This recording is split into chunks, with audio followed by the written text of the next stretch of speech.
And we are live, and this is the TWIS Minion Science Island Hangout. And we have a ton of, well, space news. Man, there's been space news all over the place. There's so much space news we couldn't even cover the whole Hangout, I don't think. And joining me to discuss space news, AJ. AJ is Noir AJ. Oh, I gotta get back there. Yes, I am. Hello, everyone. Amy from Florida. From Space Flight Insider. And we have Dale from Canada, former rock star in an earlier life. And I'm Ed from Connecticut. And I've always been Ed from Connecticut, so nothing special I can talk about. Let's see, what kind of stories we got? We can let you know. I'm going to talk about the D-Wave computer, which in its latest iteration is blowing the competition out of the water in speed test. We got NASA news. We got space news from space. We got man in the moon. We've got toxic clouds on Titan. And we got a new molecule that's been found in space. And we got a healthcare story, putting some numbers on the fact that how much progress we're making in dealing with cancer. A story about there's a doctor who has developed a very fast way of sequencing the genome of newborn babies, and in a couple of cases that he's been able to develop treatments, I mean, within 24 hours. And his suggestion is whether or not maybe we should take the genome of every baby born who's available, and there are some ethical questions involved there. We got some environmental stories, bad news about seas drying up. We have a challenge. Can you guys live? Can you water a day? I can quickly see that Amy will have problems doing so. Probably. And I got a fun story at the end if we get to it about hit records. You want to have a hit record, you better have background vocals in it. But to start off, Dale from Canada is our D-Wave guy. It's a Canadian company. See, they do more than play hockey. So what about D-Wave? D-Wave. I'm so hopeful that this company is going to knock it out of the park. Anyway, I kind of watched the news around D-Wave. So quantum computer, they've been working since around 1999. The company was founded. So they think they have something now that they've released a lot of papers, and they've been challenged. There's some minor debate left, and they think that this next processor that they're going to announce will kind of crack the doors open. So I'll just read through this real quick. I saw this on Recode on the website. It says things get weird at the atomic scale. The rules of classical physics governing the objects we can see and touch break down. Particles can occupy two places at once or connect across vast distances, conditions known as superposition and entanglement, or what Albert Einstein dismissively described as spooky action at a distance. So scientists have explored for decades the theoretical possibilities of applying quantum mechanics to computing. But D-Wave Systems has been working to push the field into the practical realm using an approach known as adiabatic quantum computation. The Burnaby, British Columbia company, founded in 1999, released what it described as the first commercial quantum computer in 2010. So conventional computers deal with binary bits of information, ones or zeros. But a quantum computer manipulates what are known as qubits, or quantum bits, which can be ones and zeros at the same time, leveraging the power of superposition. Such a machine depends on entanglement as well, performing many operations on the same data simultaneously. No one can really say for certain whether the helpful distant qubits are operating. The leading bet among physicists is the many worlds interpretation, which would suggest quantum computers offload processing to parallel universes. Ooh. D-Wave has signed a big name customers, including Lockheed Martin, Google, and NASA. But its claims remain controversial, with conflicting reports on whether the machines really leverage superposition and entanglement. Indeed, whether it's faster than conventional computers at all seems to depend on the problems and algorithms in question. So earlier this month, their chief executive, Vern Brownell, hopefully I pronounced that right, and DFJ's Steve Jerviston, one of the company's earliest and biggest investors, sat down for an hour-long interview with Recode. The discussion spanned the critiques of the company, the science of quantum computing, and the next steps for D-Wave. Notably, the latter includes the forthcoming D-Wave processor, which Brownell says will end all doubt that they've leaped ahead and will forever leave them behind. And you can watch, there's a video on this site here. Brownell added that the company's 70 or so peer-reviewed scientific papers already confirm they're tapping into quantum mechanics. And I did look online, and yeah, there's 70 papers out there, so it's, if you're a physicist, go for it. If the machines are achieving quantum speed-up and growth curves keep pace with predictions, Jerviston believes we could be on the precipice of a fundamental shift in computing, an exponential upon exponential leap that reshapes our assumptions about what machines can do. The interview that follows has been edited for length and clarity. So first question is, what kinds of possibilities does quantum computing open up? How can it change the sort of problems that we can apply computing to?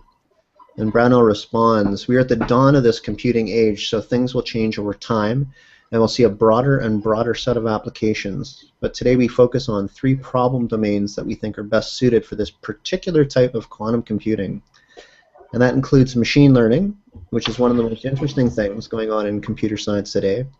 AI 2.0 and AI have really revolutionized the way a lot of folks do things today.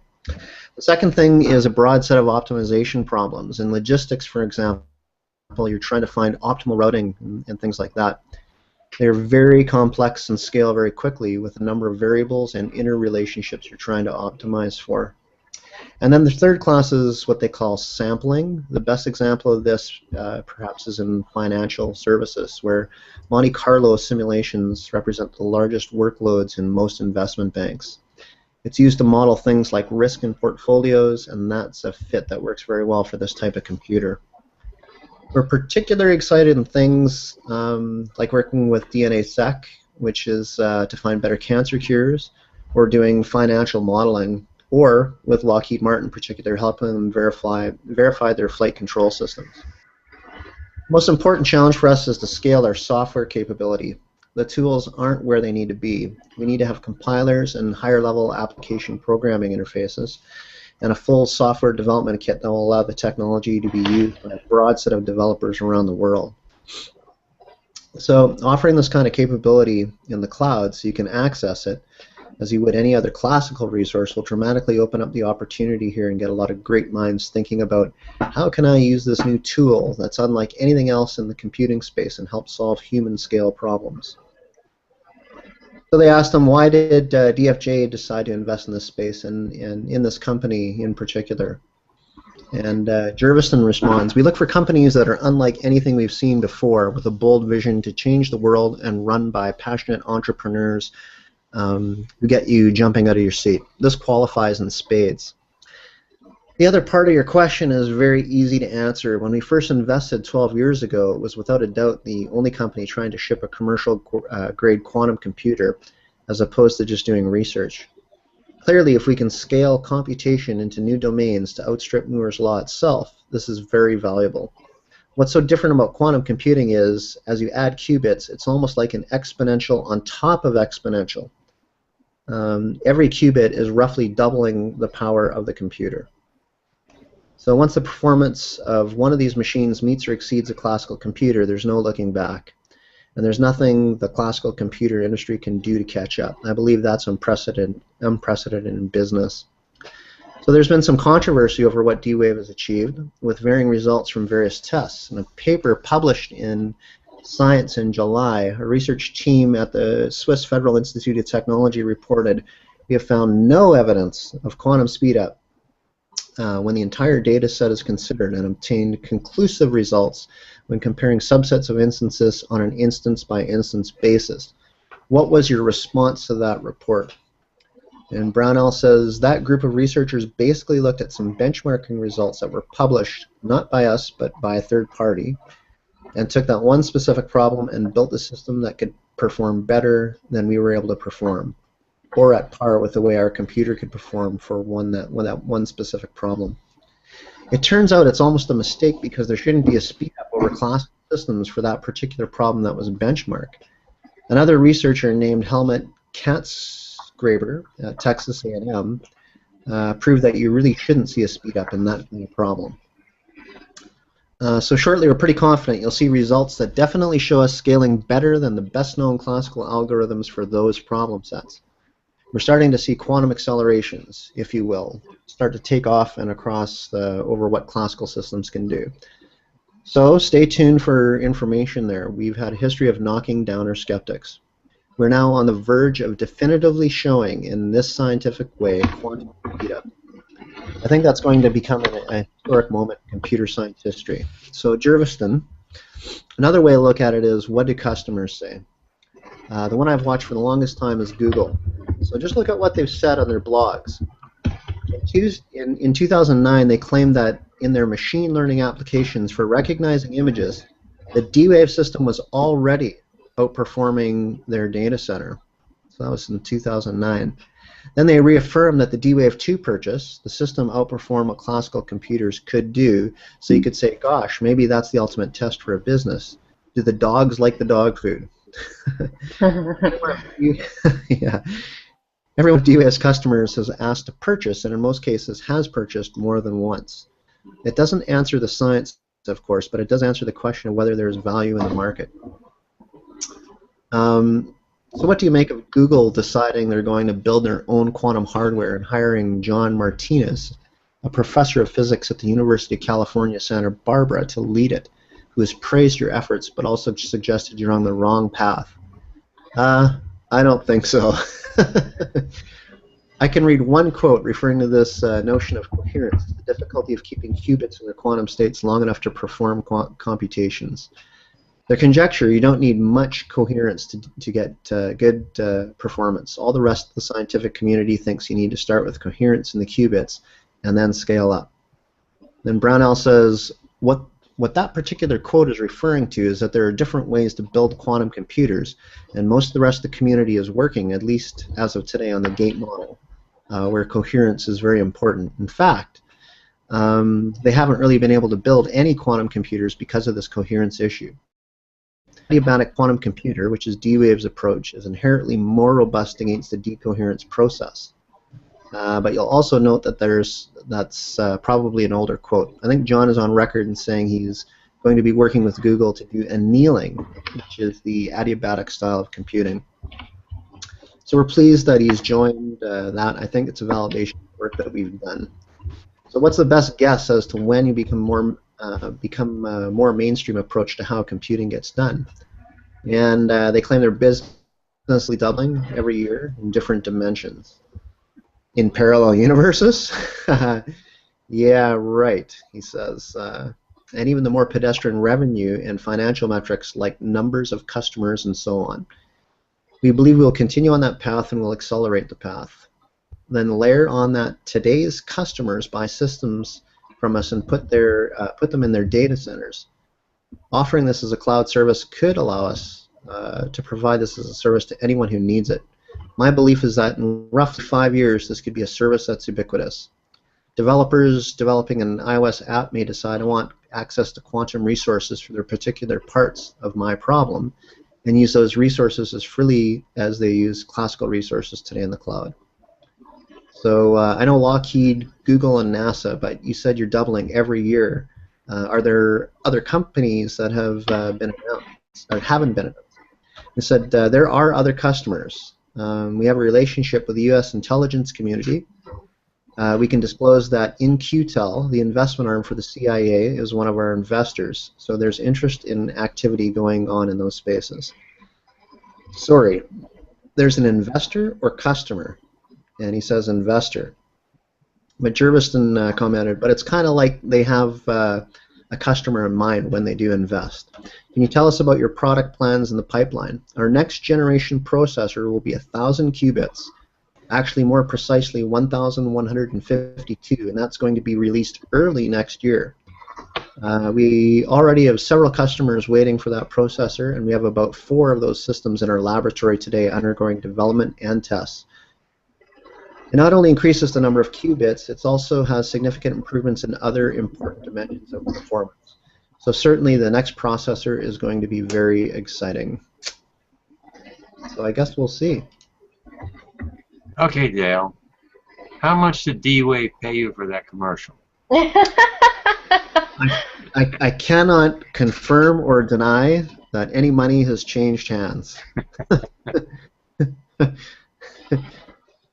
Are you talking about speed test? And I know a year ago there was a speed test comparing D-Wave's quantum computer to IBM supercomputer, and there was no difference between the two. Very little difference between the two, and the IBM supercomputer at that point might have been a little bit faster, although D-Wave could do analytical work slightly faster.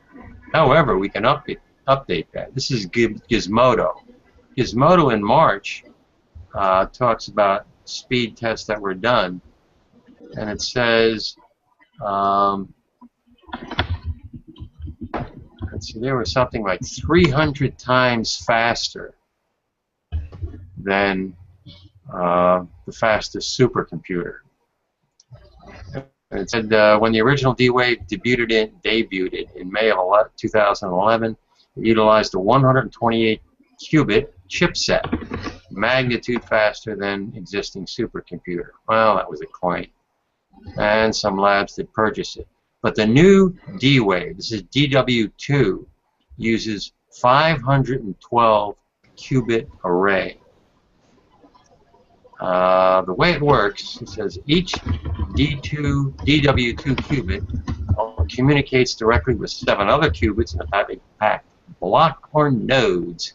Then the nodes are connected to 8 other qubit nodes in the lattice, and it's 300,000 times faster than the previous model.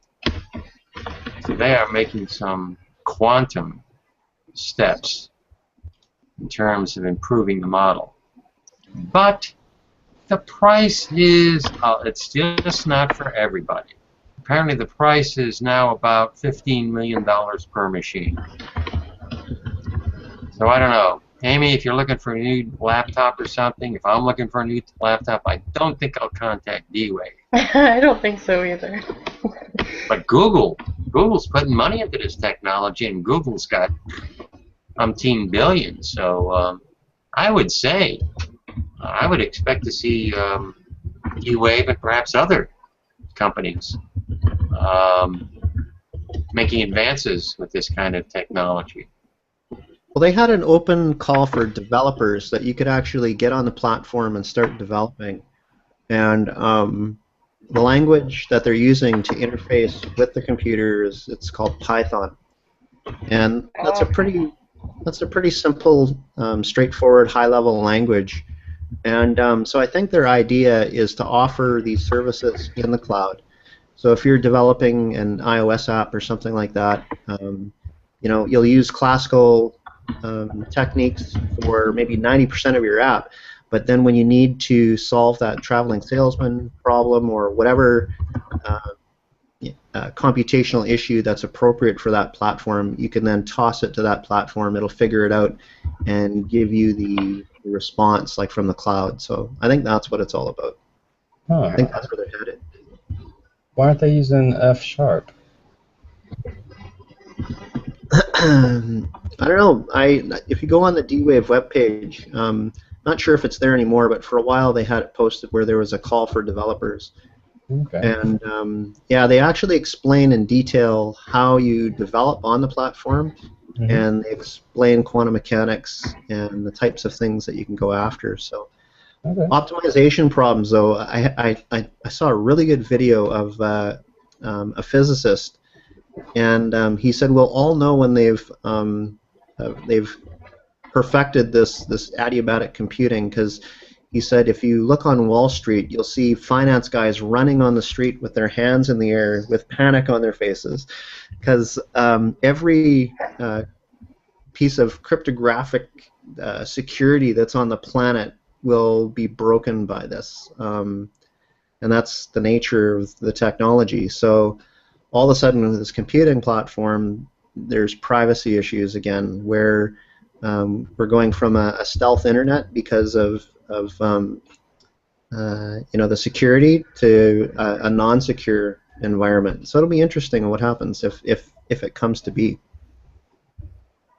I'm sick of security myself. I spend probably an hour a day just signing into applications, and it just drives me nuts. I've dabbled with it a little bit. It's not fun to, as a developer, you can never get it right. No. When it comes to privacy issues and information that you're putting on the computers, in fact, now where people are putting their information in the cloud on somebody else's server, not even on their own computer, hopefully they got backup, but that means there's even, someone just has to break into the cloud, break into that particular server where the cloud is stored, which they have done. So I don't think, when we talk about security, privacy, I think it's all going to be relative. I think Steve Gibson has a podcast that'll scare you to death, of course, because he doesn't trust anybody.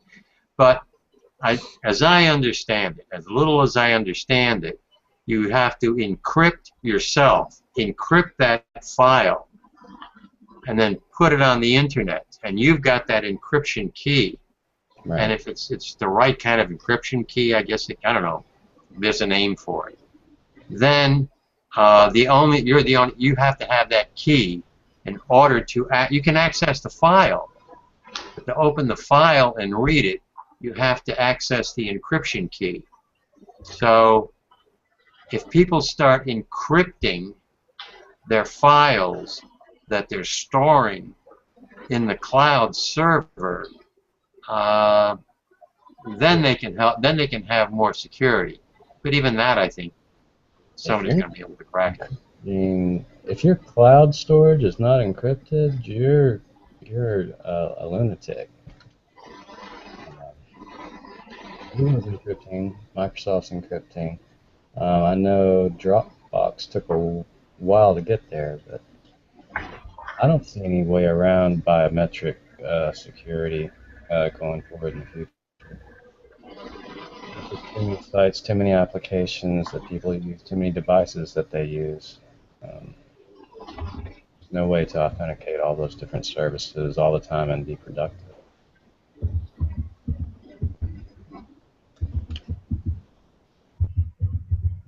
Yeah, interesting time. So I guess early 2015, when they released this new platform, and my assumption is they have the platform working in their lab, and I think they're being more, not as cautious, they're being more outspoken.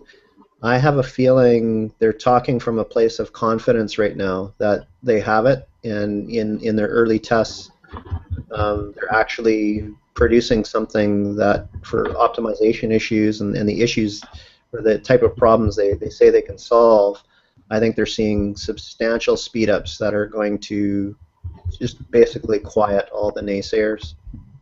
I don't think they would say it otherwise. Yeah, Moore's Law, I think it's kind of outdated now. This is really going to be great for the new Xbox, though, I think. It's really going to speed up those graphics processors.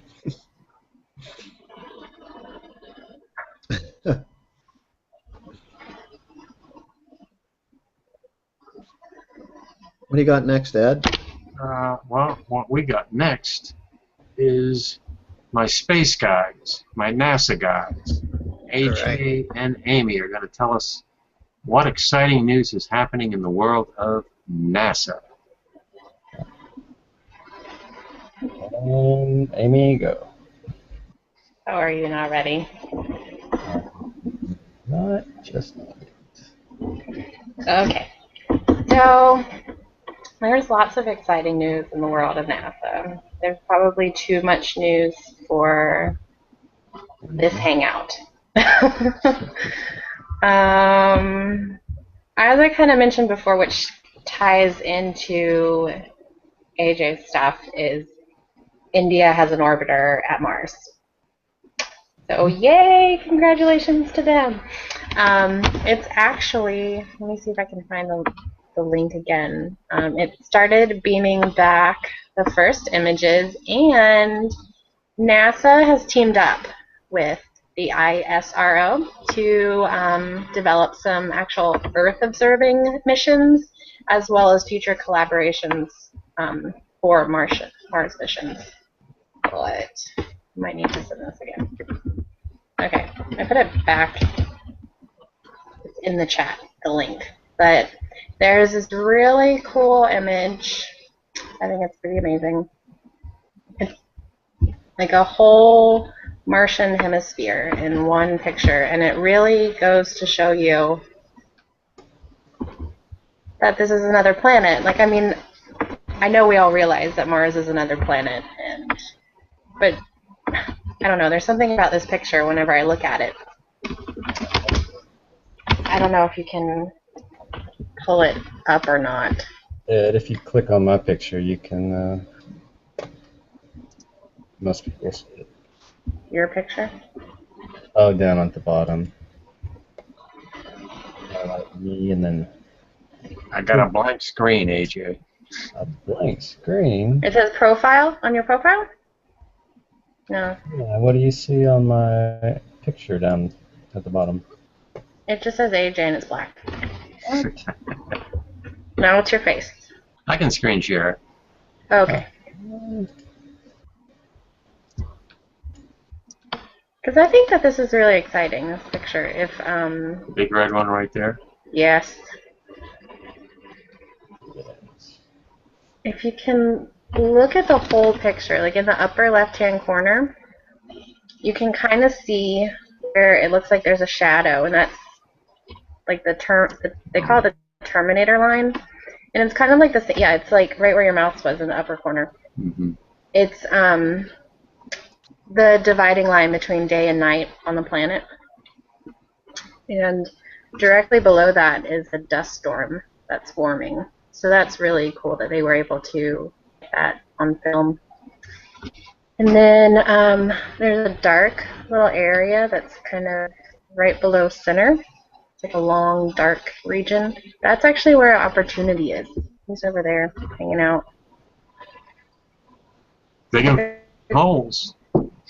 Huh? Yep, digging Digging holes. holes. Doing some science. So that's cool just in itself. And then yesterday, well, today is 63 days until the EFT-1 mission. Mm-hmm. So yesterday, the Delta IV Heavy was actually rolled out to the launch pad, and it was raised to vertical. So it's getting really close, really exciting for that. That is really neat. It is. I did an article on that. And I know that I've said before that, or maybe, yeah, I'm pretty sure I've said it before, that I feel like I've always been interested in space, but I'm kind of like the new kid on the block, so to speak, because I haven't been to all of these events, and I never really got to see a shuttle other than from my driveway. I mean, I've seen a couple rocket launches now, but it's not the same.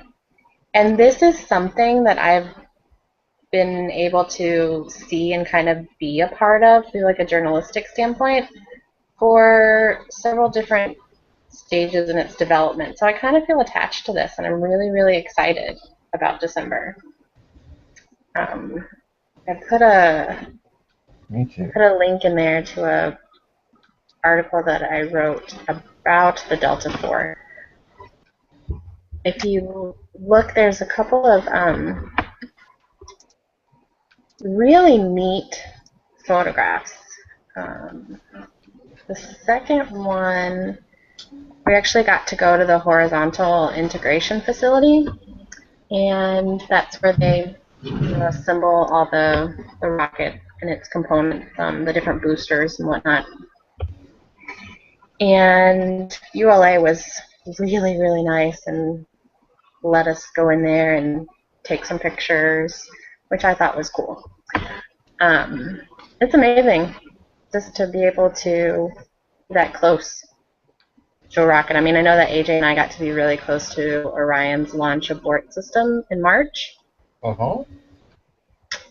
That we couldn't That's an bring in. amazing difference with NASA compared to if you look at China, Russia, which are very, very secretive, and NASA is completely open.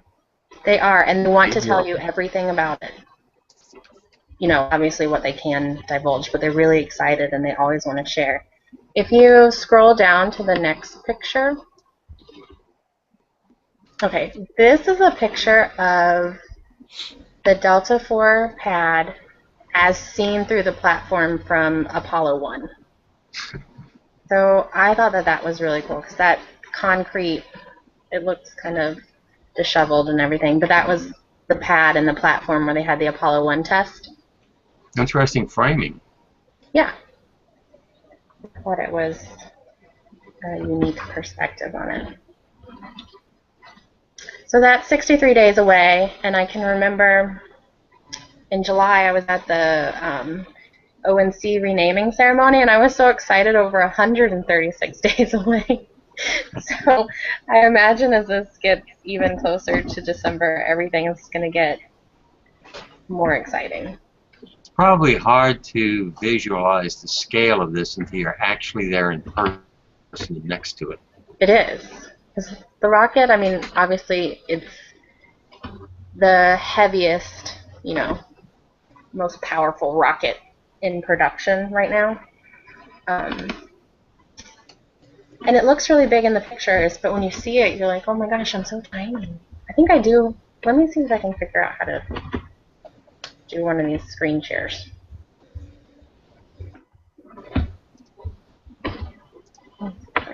Picture first.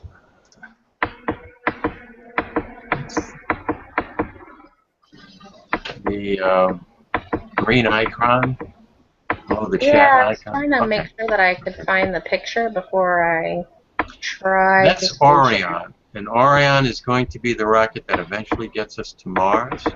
Orion, yeah. Orion. That Orion's the, I do have another picture of that. Orion's the actual capsule. Okay. So the capsule's in a couple of different parts. And if you go back to that picture of the article that was there, if you look at the very first picture, the center looks flat, whereas the two boosters on the side have nose cones.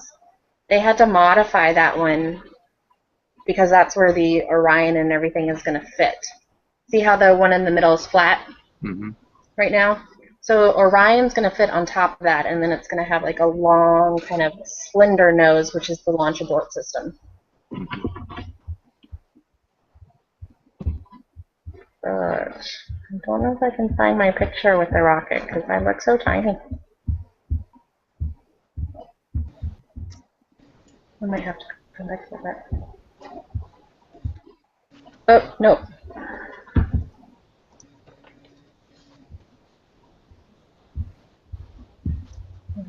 I have multiple things open, so hopefully it'll just get the one that I want to show.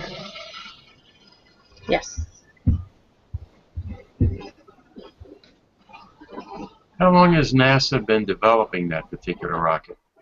Well, this particular rocket is actually manufactured and everything by United Launch Alliance. And I want to say that there's been probably like that's two of the boosters that's in that picture. The third one I couldn't get in the shot. But I want to say there's only been a handful of them produced. I don't think there's as many as, say, like a traditional Delta 4 or a Delta 2, but I don't know exactly what missions that they've been used on. I want to say there's only about like 4 or 5. And those are actually manufactured. ULA has a facility in Alabama where they produce those. But so that was kind of part of my recent trip to NASA. I got to go there and then did a couple of press events for the CRS-4 mission. You're in the press. You're an official press lady. It's very your surreal. Badge. I know. I'm impressed. It's really surreal. Sometimes I'm like, That's am I amazing. dreaming? Yeah, did you? I have to Now, be this is the dreaming. kind of thing when you were a child growing up or something, you could visualize yourself Yeah, next to a gigantic rocket, I being could. part of the press, following the story. And then now it's happening. And like I said, it's still like, sometimes I can't believe that I try not to have a big, major, fangirl type moment, but that's kind of how I feel inside. But I know that back in March and April, because we got to go twice to talk about all the different experiments that were going up on CRS-3, like veggie and those types of things. The ones, And CubeSats and CubeSat. So the people that make CubeSats, or one of their partners, NanoRacks, is actually partnering up with NASA Ames to make, for one of the experiments that went up on CRS-4, it's a fruit fly experiment. And basically it's just supposed to test how cellular, like at the cellular and molecular level, how organisms respond to the environment of space. There's 2 different groups of flies in that mission. They're divided into groups of 15. So there's a normal type, and then there's a type that's been bred to be resistant to different stressors. So you're trying to see what effects microgravity has, in those different types of flies. And in each group, I think there's like 10 females and 5 males. So we'll see how many. It'll be interesting to see how many they come back with. They're hoping for mating? Well, they're not necessarily hoping for it. They're knowing that it's going to happen. And the good thing about fruit flies is they've been used in all sorts of genetic testing for years. But out of like 900 diseases that affect humans, 700 affect fruit flies. Like 700 of the same diseases. So they're really cool to study. You start with a small population and you get a huge, multi-generational population within a short amount of time. So I think that's one of the key benefits of the fruit flies. But NanoRacks has provided their little habitat. And let's see, we have fruit flies, we have mice. There's little moustronauts on the space station. I'm trying to see if I can find my... I don't have to... I'm not reading this article because it's like 2,000 words, but I'll post the link. And then if you want to look at the pictures or read it later, you can. I'm going to guess they'll be... Oh, sorry. They didn't name one Mickey, did they? No, but you have to... You have to look up on Twitter. It's Astro Mice Rule and Astro Fruit Flies, because there's Twitter accounts for those 2 experiments, and whoever runs them is incredibly funny. That could have been a fundraiser. You get to have a space mice named after you. I don't know if it's a good thing, but Well, all the mice that are on the station they're all female. There's no males in this group. The mice and the fruit flies both are only going to be on there for about 30 days, so they're going to come back on, you know, when dragging comes back. And eventually, the mice are going to be used to test the effects of bone loss and muscle loss in microgravity. And as an addition to the mice, there's a company, they've actually worked with NASA for many years developing different sorts of technology. They are called TechShot Incorporated, and they developed a bone densitometer. So this little device, let me see if I can find a picture of that too.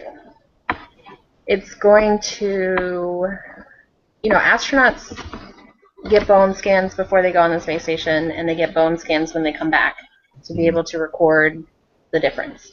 But they've never been able to take these types of measurements in space before, and so that's where the bone densitometer is going to come in. So at first they're just going to be using it as a control to make sure that it gets the same type of measurements that it does down here to ensure that everything's working properly. And then they're going to be able to scan mice on future missions. What about the Hopefully the... Sorry. Oh, it's okay. Are they going to use that instrument on the twin astronauts? No, not that one. I asked them about the possibility of being able to use it for human testing, and they're not going to be able to do anything as far as that goes right now because of the radiation concern. The device, whenever it takes a scan of it, it produces, gives off some form of radiation that could be detrimental to other things on the station, and they don't have a way currently to contain it. So it stays pretty well contained in that little box, but if you couldn't just like stick your hand in it. Like the mouse would go in, I'm trying to find a picture of it, would go into the chamber and kind of be like sealed in it, and then it would do a scan of the mouse, and then you would take it out. So it's small, it's, I don't know, maybe like a shoebox size. So they can't really do anything as far as scanning people with it on station yet. Right.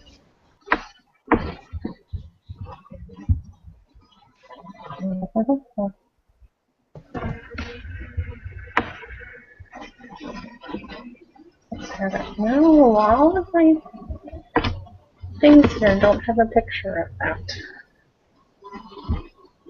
But I know I do somewhere. And then... You need a D-Wave computer there, Amy. I do. It also works as a great bar fridge. Oh, my poor laptop is like 5 years old.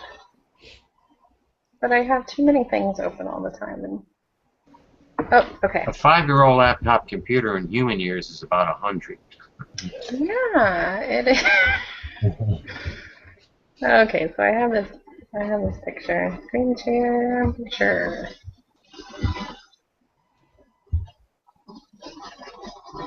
Okay, so that's part of it. I don't know if you can see that. Let me see if the other picture's better.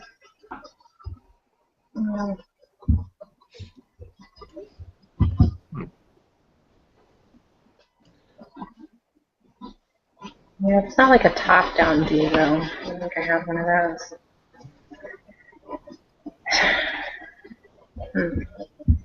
I'll have to find a better picture for it.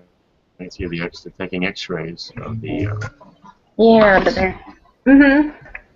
And they got to... Well, they showed us on their little laptop screen, like, what the scan would look like, and it basically looks, you know, like you would get a body scan at the doctor. Like, you can see the outline of the mouse, and then it would show, like, all kinds of data, the different little bones and everything like that. And they're hoping that this is going to help them come up with better treatments for diseases like osteoporosis, as well as just be able to understand the processes that cause bone loss. You know, because it's not like I have a figure with me, but something like... Ultimately, they're going to have to be able to perform medical treatments, medical exams in space.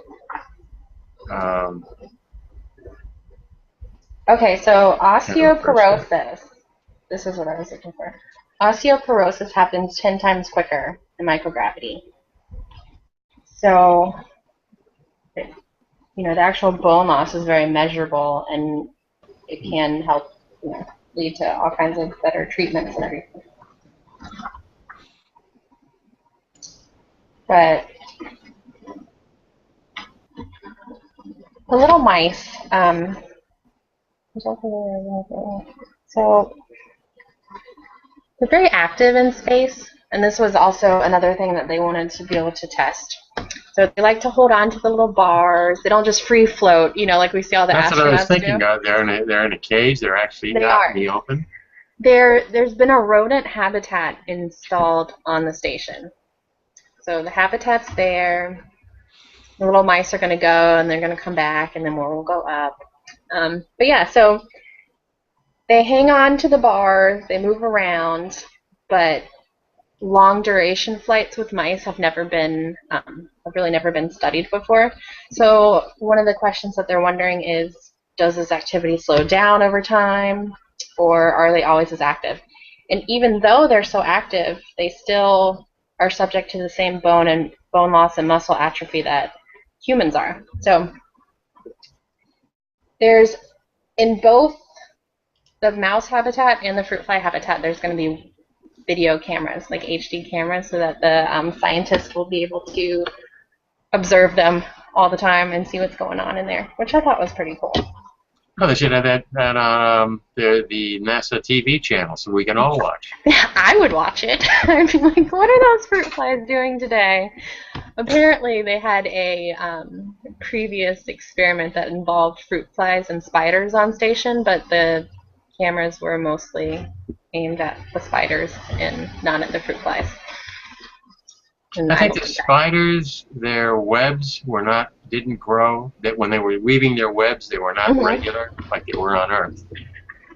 Yeah, I think spiders had some problems adapting to the microgravity. Space. Yeah. Like a movie, snakes on a plane. Spiders on Snakes on a plane. Oh man. So, okay, there really was so much science, really cool science that was on this mission. I could probably talk about it all day, but there's, I think just like a couple more experiments, and then AJ can talk about his stuff. This, can you see it? Yes. This is a screwdriver, or I'm sorry, a wrench, that was printed on a 3D printer. And the initials that are on it say MIS, and this is for Made in Space. Space. I'm sure you've heard by now that the space station has its first 3D printer. And I have a couple pictures of some of the tools that I can share with you. But they actually printed them, and that's the tool you have in your hand. It's made in space. Well, no, this one was made on Earth, but it was made with the same printer that they have on the station. And is my only 3D printed object that I have currently. But so the tools that I'm going to show you are actually pretty cool. They may not look like traditional tools, but what they're going to do is the people on the ground can email files to the space station, and then they print out what they need. So it's probably going to start at like basic tools and can even be developed into things like electronics later on. And that's also going to be important when we get to space, so you can use a 3D printer to create whatever it is, a nut, bolt, a device or something to do repairs in space. Okay, that's a screwdriver. Use a 3D printer to create another 3D printer. It's endless. That's a screwdriver? Yes. So what their goal, and actually this plastic that they use is the same plastic they use for Legos. It's an ABS plastic. But, There you go, make everything on the space station out of Legos. right? So at the beginning they're going to put it together, no problem. They're going to print these tools, and then they're going to send them back and test them to make sure that they print properly in microgravity. Like, they've been tested on the 0G plane the printer has, but obviously, you know, you get like 30 seconds at a time of weightlessness, so it's not the same as being on station. Let's see if I can find another one. They actually, I have pictures of a little doodad thing printed from lunar regolith. So they are thinking that these types of things can be used, you know, maybe later on to make like habitats or things of that nature, you know, on Mars or the Moon or wherever. But yeah, that's lunar regolith. And it was actually quite solid.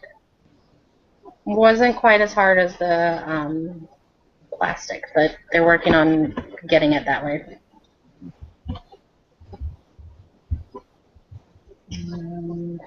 Would zero gravity affect a 3D printer? And the obvious answer must be no. Well, they're not sure. They don't think so. And then this. You know, kind of linking Dale's computer story, one of the things is factories in space. Practical application is because it's a vacuum. You can create a vacuum very easily, and you can create the purity question. I believe if you had a factory in space, you'd better be able to, you're able to better create more pure products. I don't know if that statement is true or not, but it's something I remember when first reading about creating factories in space.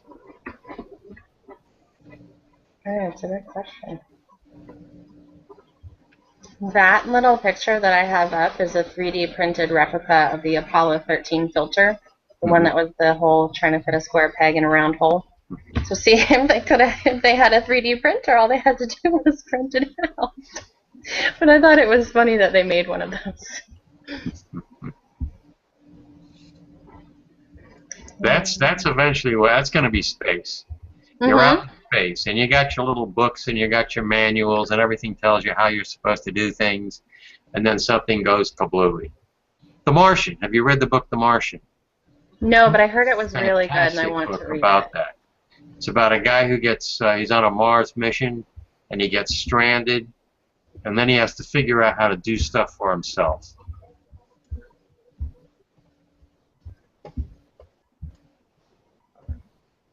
So this, well, there's a meatball on their Maven Space logo. Like behind the Maven Space logo is like a skeleton almost for. It could be for like a CubeSat, or it could be for something similar. I have another picture too. And then they can basically use this to make everything, like filters, filter caps, all the time things are getting lost or maybe sucked somewhere that the astronauts can't find it. Later they float off. So lots of possibilities for this. And one of the things that they said was some of the possibilities we might not even realize yet. You know, because we've never really had this type of technology. You're always wondering about bringing everything with you. And this is a picture of the actual printer. What you'd have to bring with you is the material, the base material you need to create that particular product. And that's the limitation with plastic. You need to have other materials that you can layer when you're creating your product, whatever the heck it is you create. That's why regolith and everything like that would be really beneficial. What? So they sent up a golf club on this mission, and a lot of people would probably be like, why do we need to pay money to send a golf club to space? Well, it's a collaboration between Cobra Puma Golf and Casus. And the head of the research and development for Cobra Puma, he actually used to work, I think, for NASA in engineering. And basically, materials science, like what this investigation is, has implications in a lot of different areas for us here on Earth. And so they've taken this golf club, which is aluminum, and they've plated it with silver. And so they're going to be studying the effects that microgravity has on the plating, as far as like adhesion or the metallic crystal growth that's actually within the silver, to see if it changes anything or that type of process. Golf club. Yes.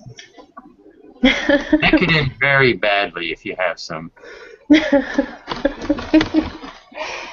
So I thought that it was really a good point.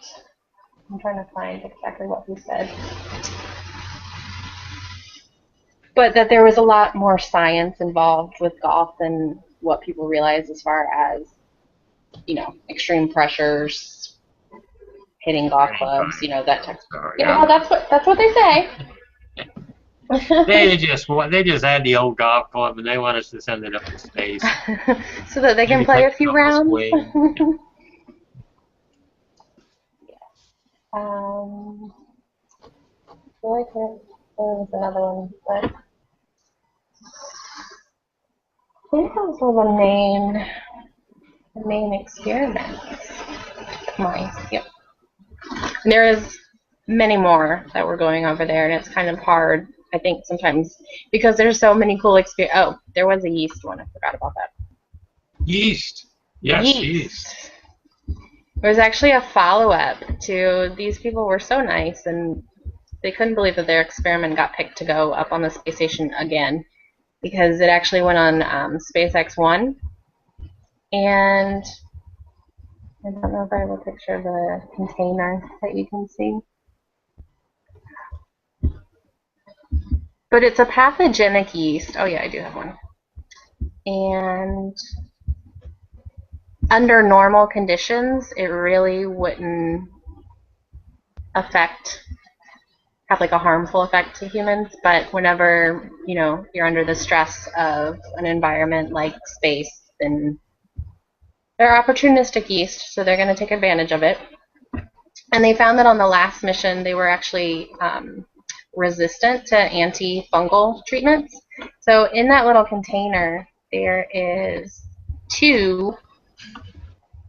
So the people got a yeast infection of some sort? Well, it could be like thrush or things of that nature. It's that strain of yeast. But if you look at the picture, there's 2 different colors in her little tube. And they're 2 different antifungal agents. So they're trying to see if the yeast will be as resistant to both of them this time. So they're studying how resistant yeast is to antifungal medicine. In microgravity, because it... In microgravity. Yes. Because the yeast cells are similar on some levels to human cells. I can see it a lot better after you got yeast. You can make yourself some sourdough bread. I mean, you bring along some hops, you can make some beer, and they're making antifungal medicine? I don't know.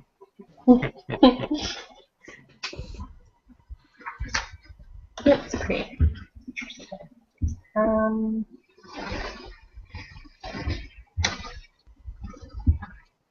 Easy, Jani. I think that's all I got for this mission. Oh, nope. Nope. Just when he thought I was done. I found a better picture of the bone densimeter. There you go. That's the little thing that the mice would go in. And then that goes in the bigger device that I showed you earlier. Have they made human-size versions? No, not yet. Try to test the mice first. Fruit flies are, that's the go-to when it comes to studying the genomes. Mm-hmm. They've manipulated the genomes of fruit flies, creating all kinds of different species. They've actually been able to create a fruit fly that has an antenna coming out of the top of its head, a wing coming out of the top of its head. But the interesting thing to me is there's a professor, I believe, in the University of Indiana, and he has been conducting a fruit fly experiment for 40 years, or he was. And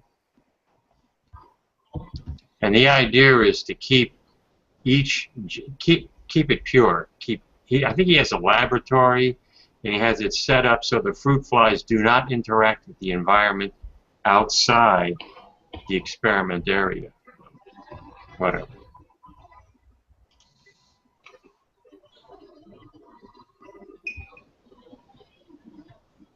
And then the vacuum. I just saw your joke. Oh, that was funny. The vacuum looks great. Can I do my house too? Oh, that joke is actually kind of perfect for another story.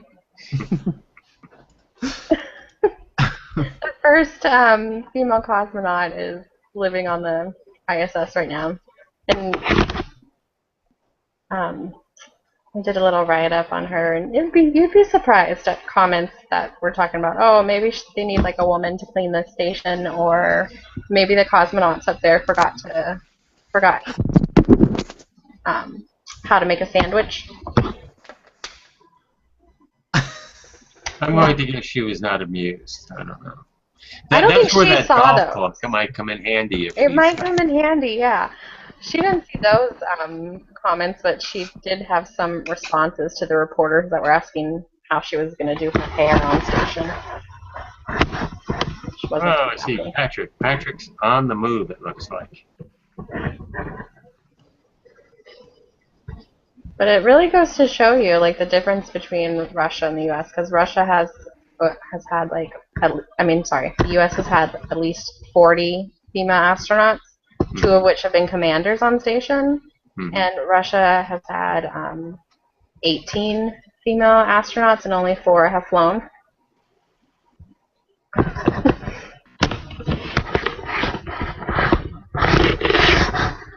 Sorry. Hello? Me? You? Oh, no, I was saying hello to Patrick, but yeah. Go Maven! Go Maven. Okay. Well, I got to go up to Colorado to be a part of the press event for the MOI of the Maven spacecraft to Mars, which is the insertion of the spacecraft in Mars's orbit, which is a very good elliptical orbit.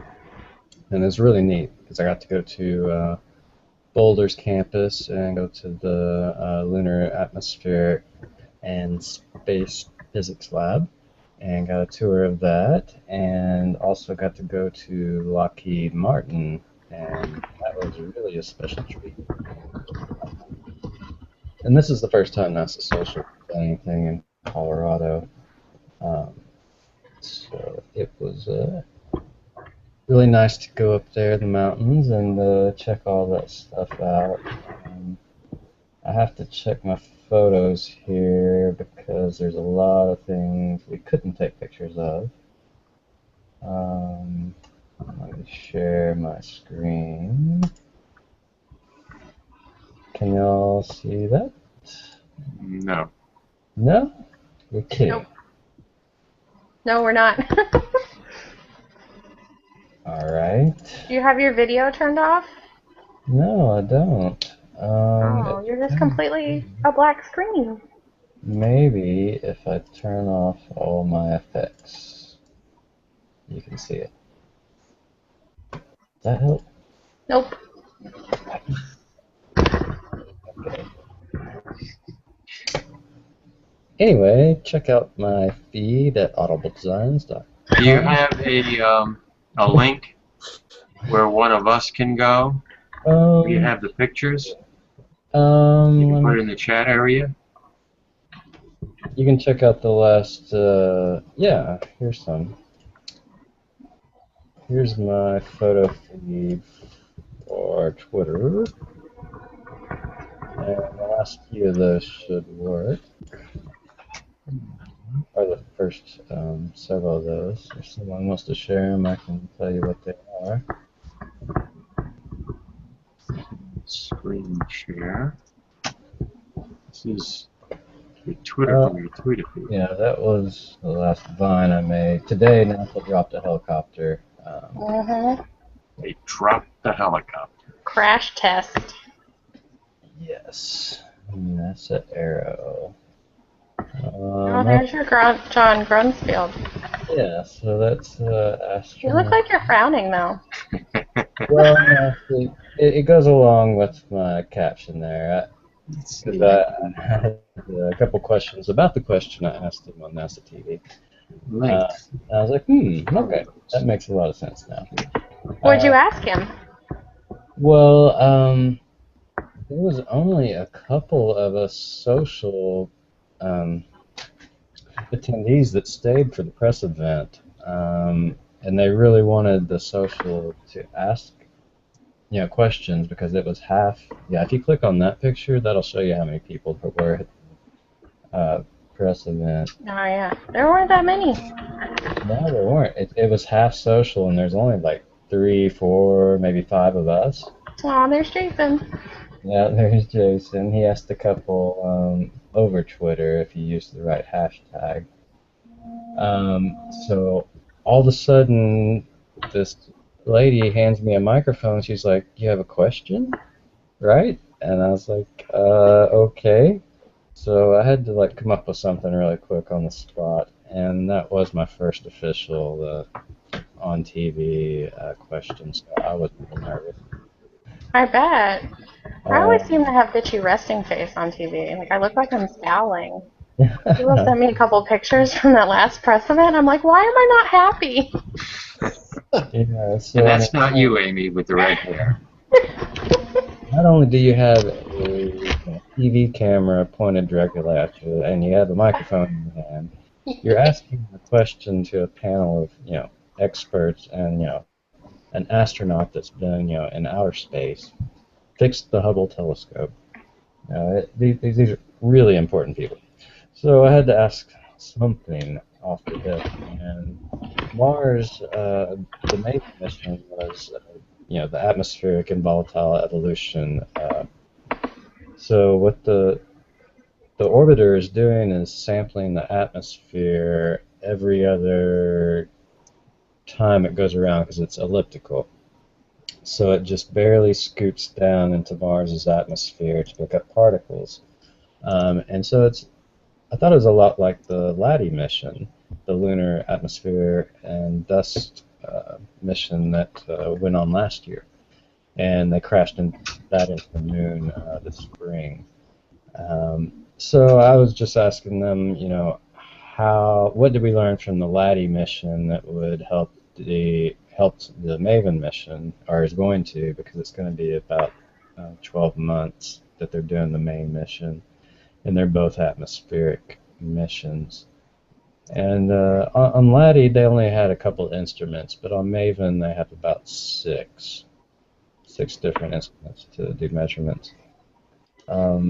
so we're going to be able to learn a lot more about Mars's atmosphere, and they're going to be using a lot of UV instruments to do analysis on what's present in the atmosphere. So that was really exciting. So asked one question, and then I guess we're going back in time on the Twitter feed. Before that, they had we were in the main conference room. Yeah. There's the lunar atmosphere. That's the start of the tour of the lunar atmosphere and space physics lab at CU. It was really awesome. Right there, we were handling materials to make spacecrafts with. It was really cool, to feel the different densities and weights of those materials. Let's load that.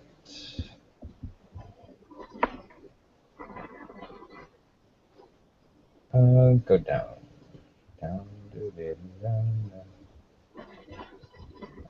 Let's see, that's the Aerobee sounding rocket.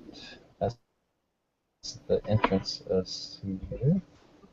And that's where we were all showing up. And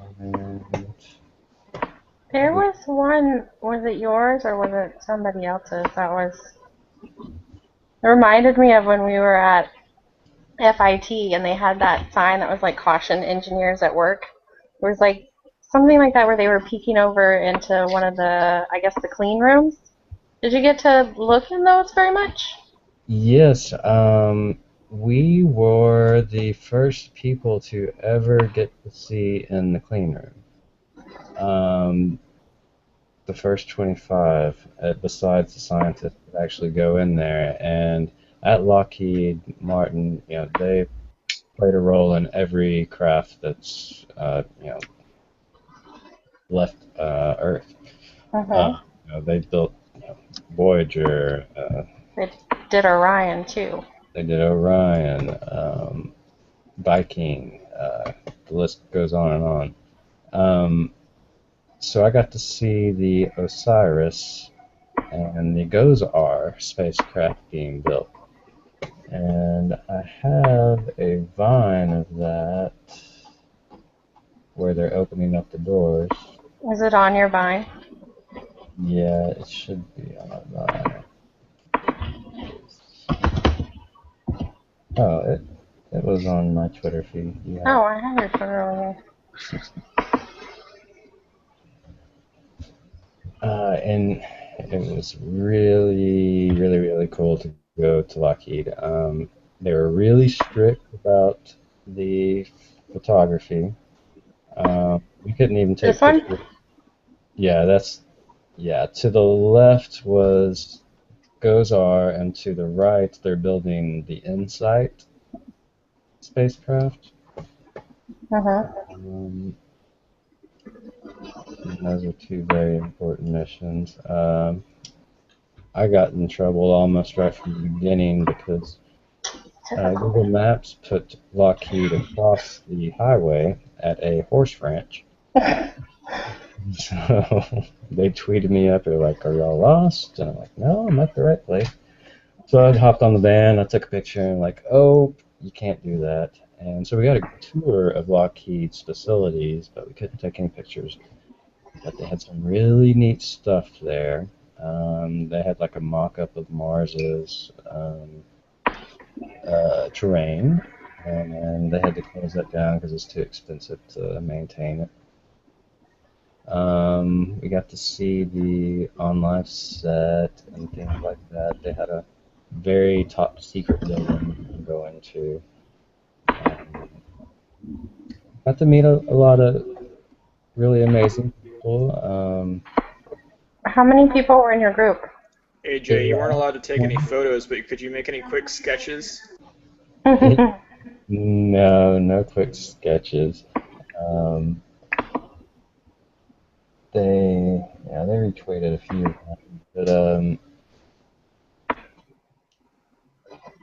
I got to meet Nick Schneider, I believe, who is the professor at CU, and speak with him. Was Stern there? He might not have been in town then. He works on New Horizons. I don't believe he was. I believe so. But at Boulder, they have this vacuum chamber, and I didn't even know what it was at first. I had to grab this guy. We were walking down through this hall. I was like, "You want to get in that room?" He's like, "Oh, don't worry. There's a bigger one down there." Oh, okay. And it's a vacuum chamber that can,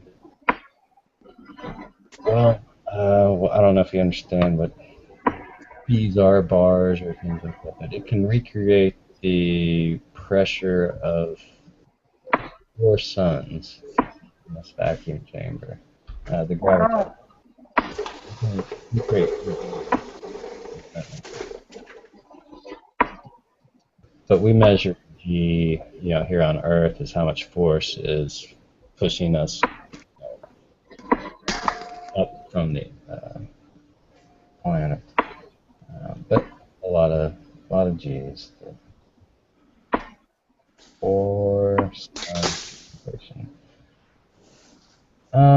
yeah, there's 25 of us.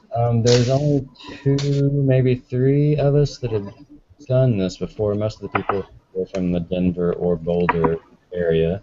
And I saw there are a lot of looked like local people. Yeah, it is mostly local. Sure. There's a couple special people that got to go, like one of the scientists that made one of the sensors. His daughter got to go. Oh, cool. I don't know if you've met Danny. He went. Yeah, there's Danny right there. Kind of fun. I probably should have turned my thing off screen share. Okay, yeah, okay. Oops. You all just want to see NASA's social Twitter feed, don't you? Yeah, pretty much all the time. Well, I did find one picture, but that was showing the orbit, but I lost it now. Yeah, so it is a really, really fun trip. And it was the first one they had done in Colorado and at Lockheed.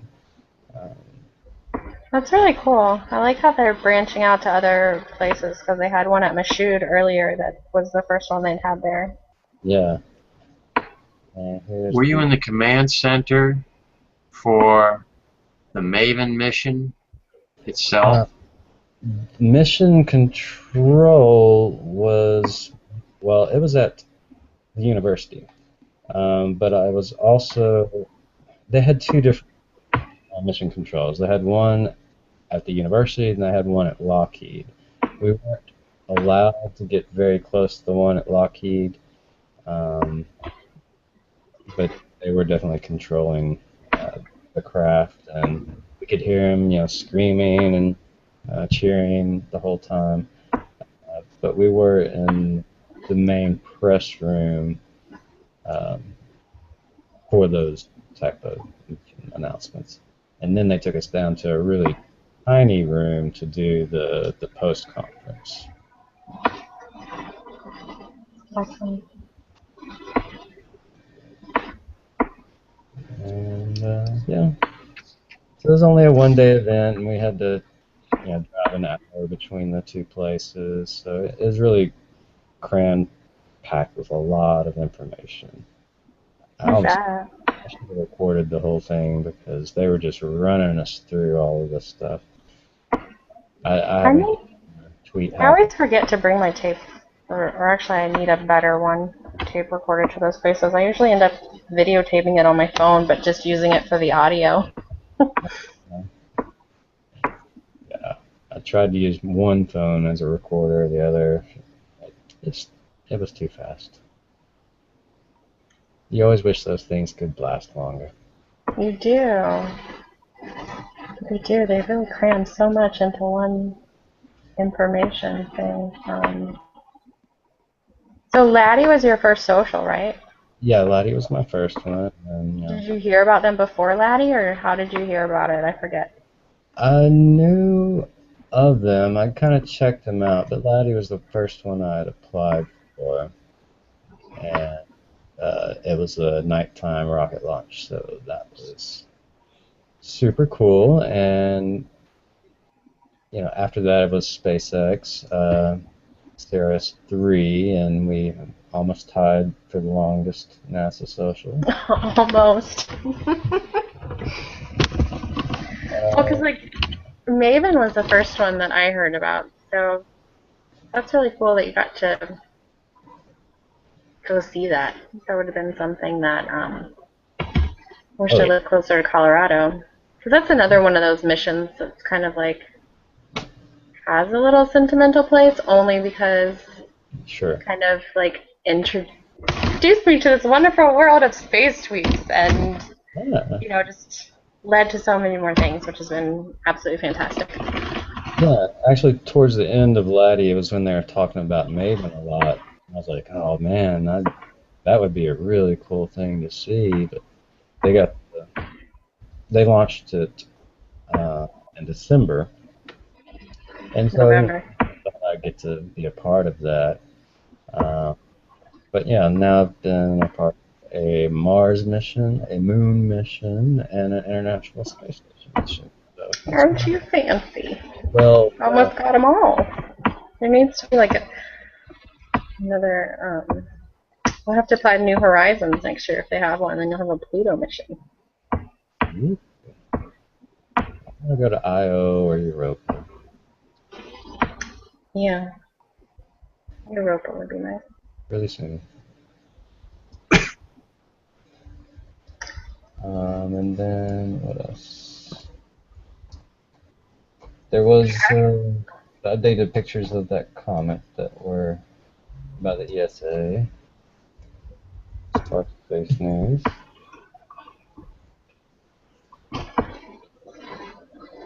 Yes, this one.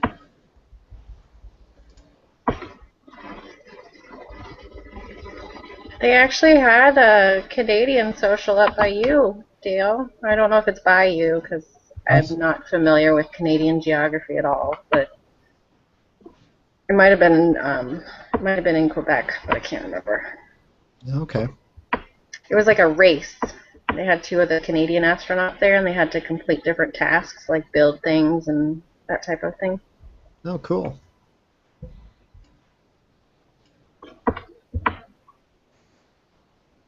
I hate Canada. Here's the people up there. Kidding. Just trying to get a rise. If there's any Canadians watching, they're gonna send you angry tweets now. How dare bring you it on. Canada? No, Any Canadian people are too polite for that, right? That's right. No, they're not. They're not polite. Total game. They're polite right in front of you while they're pulling out your wallet. Oh dear. Hey, can you see that? No, your screen is still black. Okay. Flash, Adobe, all these plugins, they're killing me. Oh, but you put something over here. Was this the same thing, or did that new? Oh no, that's just now. Okay. Redirecting. Oh yeah, I think I have this one open already. Here, look at that. Okay. Here, I'll do the picture.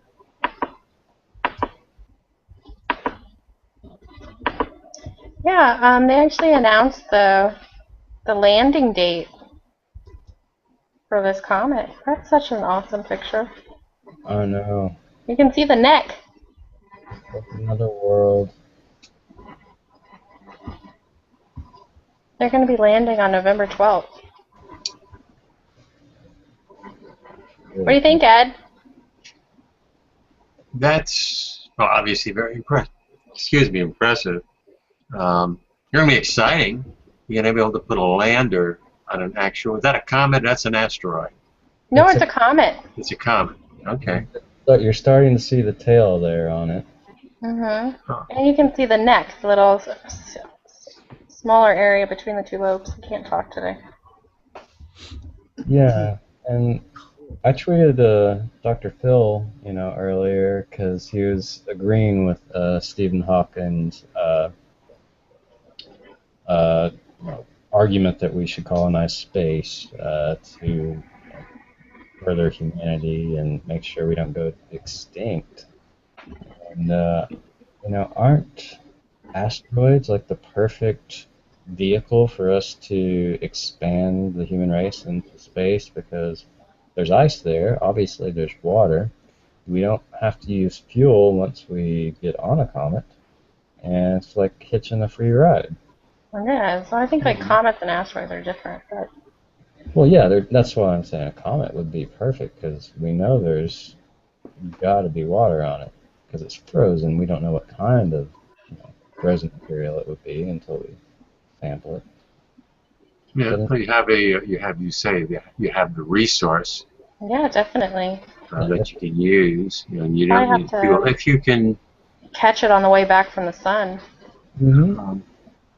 That'd be like the main concern, because I forget like how far it is exactly that it starts to the landscape starts to be affected by the sun and could like change and everything. But I'm pretty sure after the Rosetta lands on it, we'll have a much better idea, and that would actually be a great thing.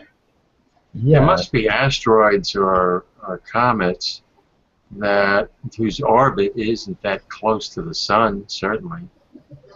And the sun dictates its orbit, but eventually they have to approach. Yes. Okay. So it's the slingshot approach that gives them their momentum. Mm-hmm. Right. And the most expensive part of space travel is fuel. How do you use that much fuel and energy to get to somewhere? But if we can just land a lander on one of these things, we can land people on it, and we can catch a ride up to wherever we want to. Mm-hmm. For free. I actually think that's one of the goals of Orion's mission is one day landing on an asteroid. Mm-hmm. Oh, yeah. Isn't that the first mission before we get to Mars? Us landing on? Didn't it might be. President depends on who say that? Depends Our first on mission is going to be to land on an asteroid or comet. And yeah, I then think the asteroid would be the first one, and then Mars. Hmm. Well, yeah. It always changes every year depending on the budget. Hello, Patrick. Hello. Hello, Patrick. What you building? I'm putting in fluorescent lights at my hackerspace. Source of one. Okay. That's your hyperspace? Hackerspace? Hackers. I'm sorry. You said at your hyperspace. I'm like, what is that? I feel dumb now. Okay. Unfortunately, I've reached an impasse where I need more people. That's what a lot of our some of our future astronauts, in effect, will be. They'll have to be building or creating their own technology. Mm-hmm. Well, the Mars One program is down to 70 people. Really? Yeah. Did you apply? No, I wish I had. I don't know. It'd be interesting to see who they pick, though. Yeah. I think they're supposed to have it down at their final 24, like a month or so.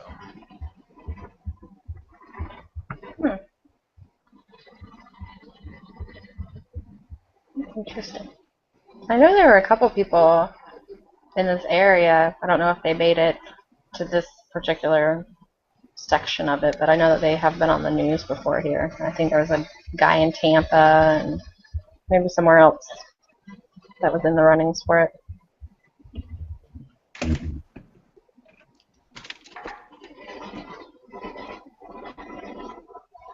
What are you hacking, Patrick? What's that? What are you hacking? Nothing at the moment. I was just installing these. Lights for your space? We just moved in. We haven't finished putting everything out. Well, what's it all about? 1 moment. Like a communal space?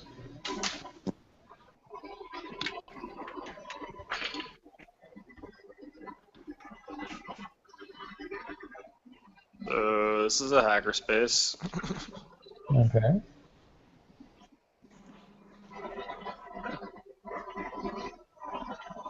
Is this an underground bunker or something? No, it's just in a warehouse district. Nice old school lathe here. Yeah. Telescope I've been trying to fix. What's wrong with it? It wasn't calibrated. The mirror was off, so we fixed that. But the tripod is missing the thing that keeps all the legs from flailing out. Mm-hmm. Or that snapped. I printed a new one out, but I don't know where I put the piece, so I have to print it again, I think. It might be at my apartment someplace. Did you use a 3D printer? Yeah, I was working on a 3D printer at the library earlier. That's cool. Yeah, my library got one of those. This is a 3D printer in progress. Ooh, interesting. The parts on it are made from another 3D printer. That's what it's all about in the future. We don't need to send people to Mars. We just need to send a bunch of printers. Yeah. Elon Musk wants to send 1 million people to Mars by 2100. I saw that. Hours. Yeah, hours. You better get cracking. Now. Unless it's 2100 hours tomorrow. That's good to see a lot of corporate money He is progressive. flowing in. Yeah, he's making some of the parts for the V2 off a 3D printer. Mm-hmm.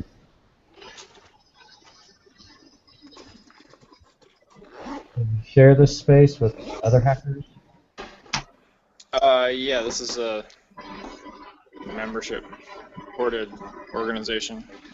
Cool. Creatorspace.org if you're in the Houston, Clear Lake area. Come on down. So you're working on repair projects or Just whatever. Whatever you want. whatever you want? Hacking it up. So you come into a particular space and then do what you want in that space as opposed to group activities? A group of people working on a project? Whatever, doesn't matter. If you want to work on it with people, go ahead. If you just want the tools, you want to work by yourself, go ahead. Do you guys all like share tools, or how does that work? Yeah, it's a community workshop. Oh.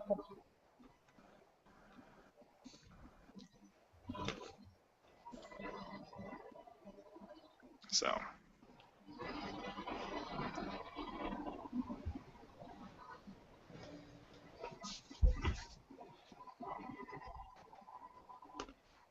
I need some O-rings for my telescope. Can you print me some out?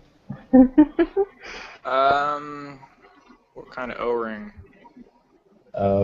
To put around the tube to put a sighting scope on it. Spotting scope. You need like what material? Just something sturdy enough to hold a smaller scope on a bigger scope. Yeah, we could probably print something out. You know what I mean, those O-rings that have 3 screws in them, and you put them around the telescope to put them on a ducktail. This thing? No, that holds the eyepieces. It's usually.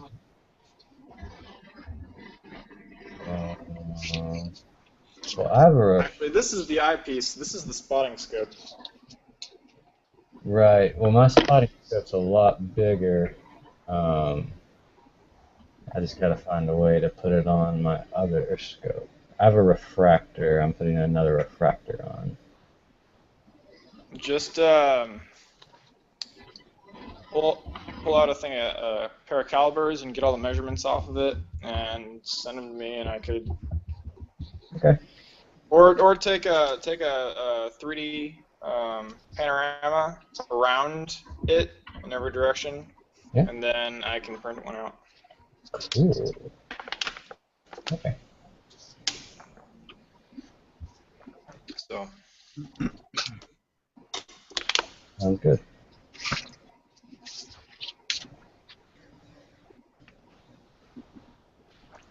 Okay, guys.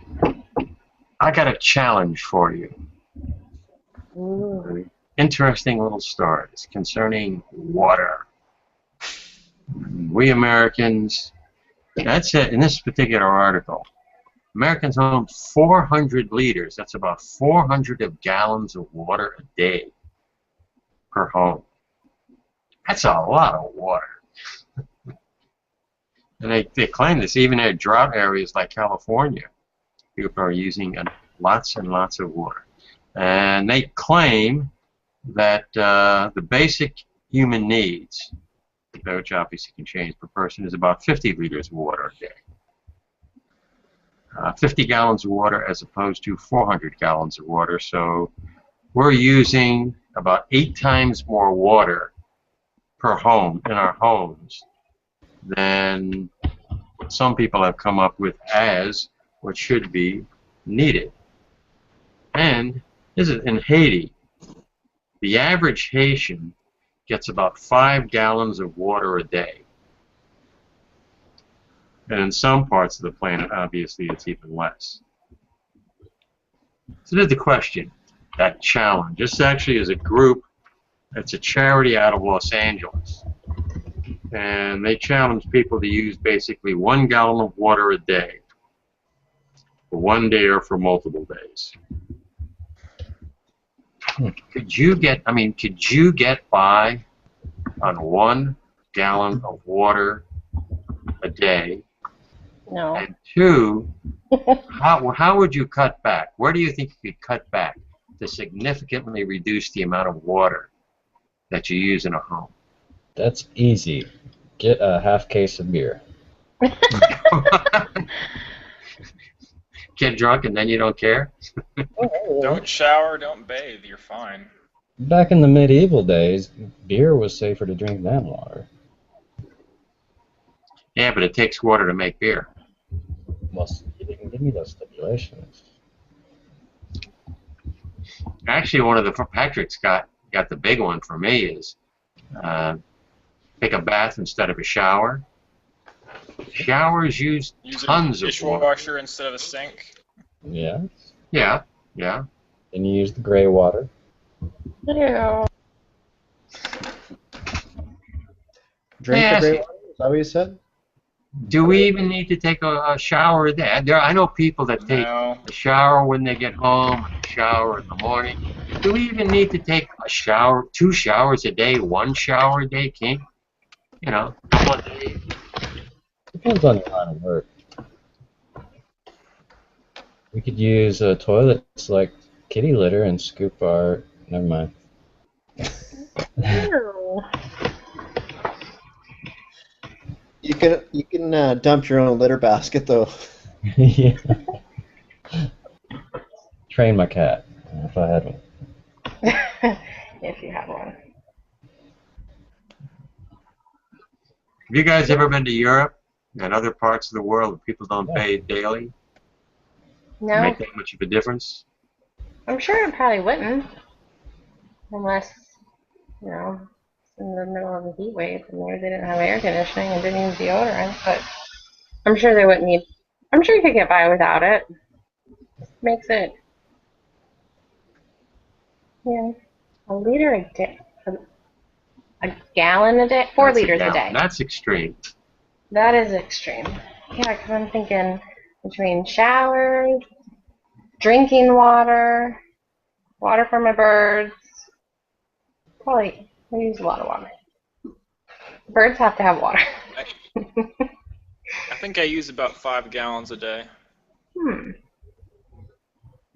I know. I remember reading that some healthcare professionals say, is it 6 8-ounce glasses of water or 8 6-ounce glasses of 6 water? 8-ounce. So that's a gallon and a half of water a day for what some people claim to maintain good health. So you're talking about, if you're going to go with 5, that means another 3.5 gallons. Right? I was like, I drink at least that.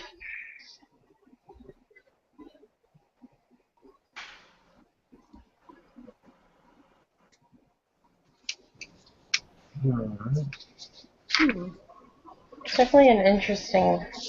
That killed that subject. All right. Way to go, Ed. Yes. All right. What are you guys going to get excited? Are you going to get excited about more space stuff? Yes. What's happening? I love More space stuff. Okay. Space stuff. Space stuff. Ed, is there a mission that you're most excited about? My mission? Is there a mission? Like current mission or one in the works that you're really over the top excited about? No, not one. Just many. Not one in particular. Really. Not one specifically. Just all.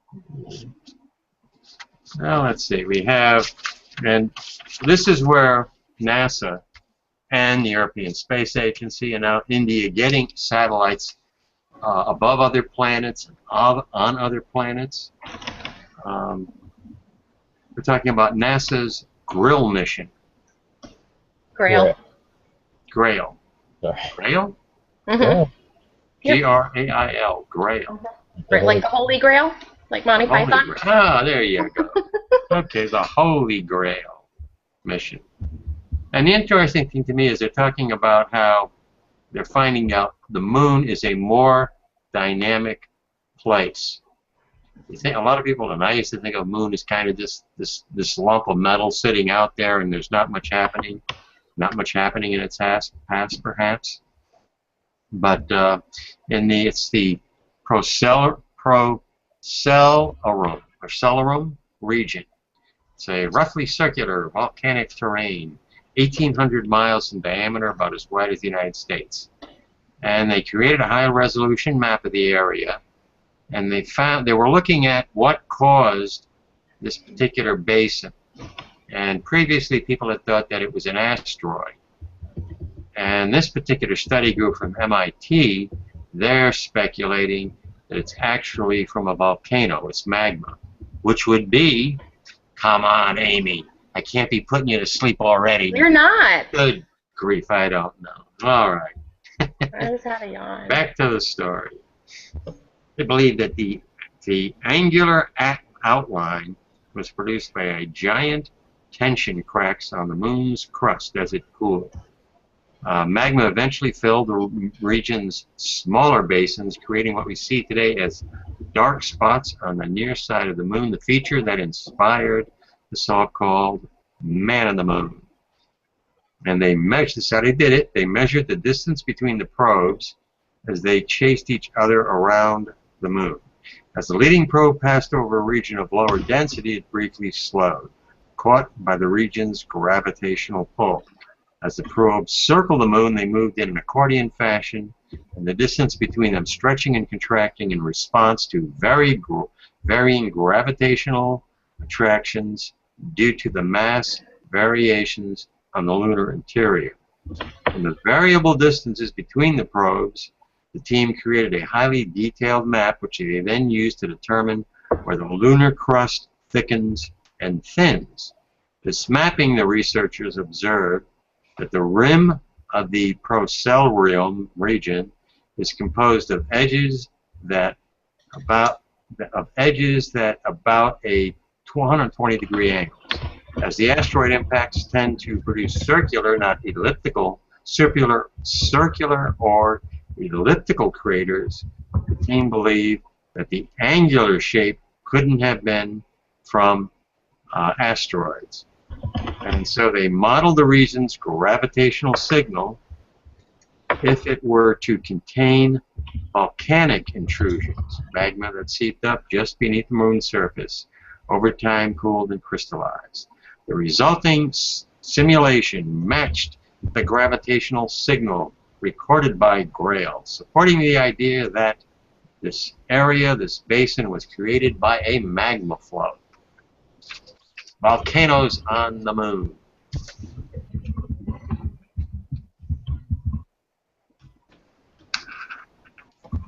Comments? Questions? It's approaching 11 o'clock here. Are we getting sleepy? No. We've got Dale. He's eating. He needs more energy. Dale, what are you eating? Well, okay. He said crust, right? So then I thought about my pie. So I'm eating pie now. Pie. More science. We're eating pie. Okay, here's another story. Moving on. I shall move on.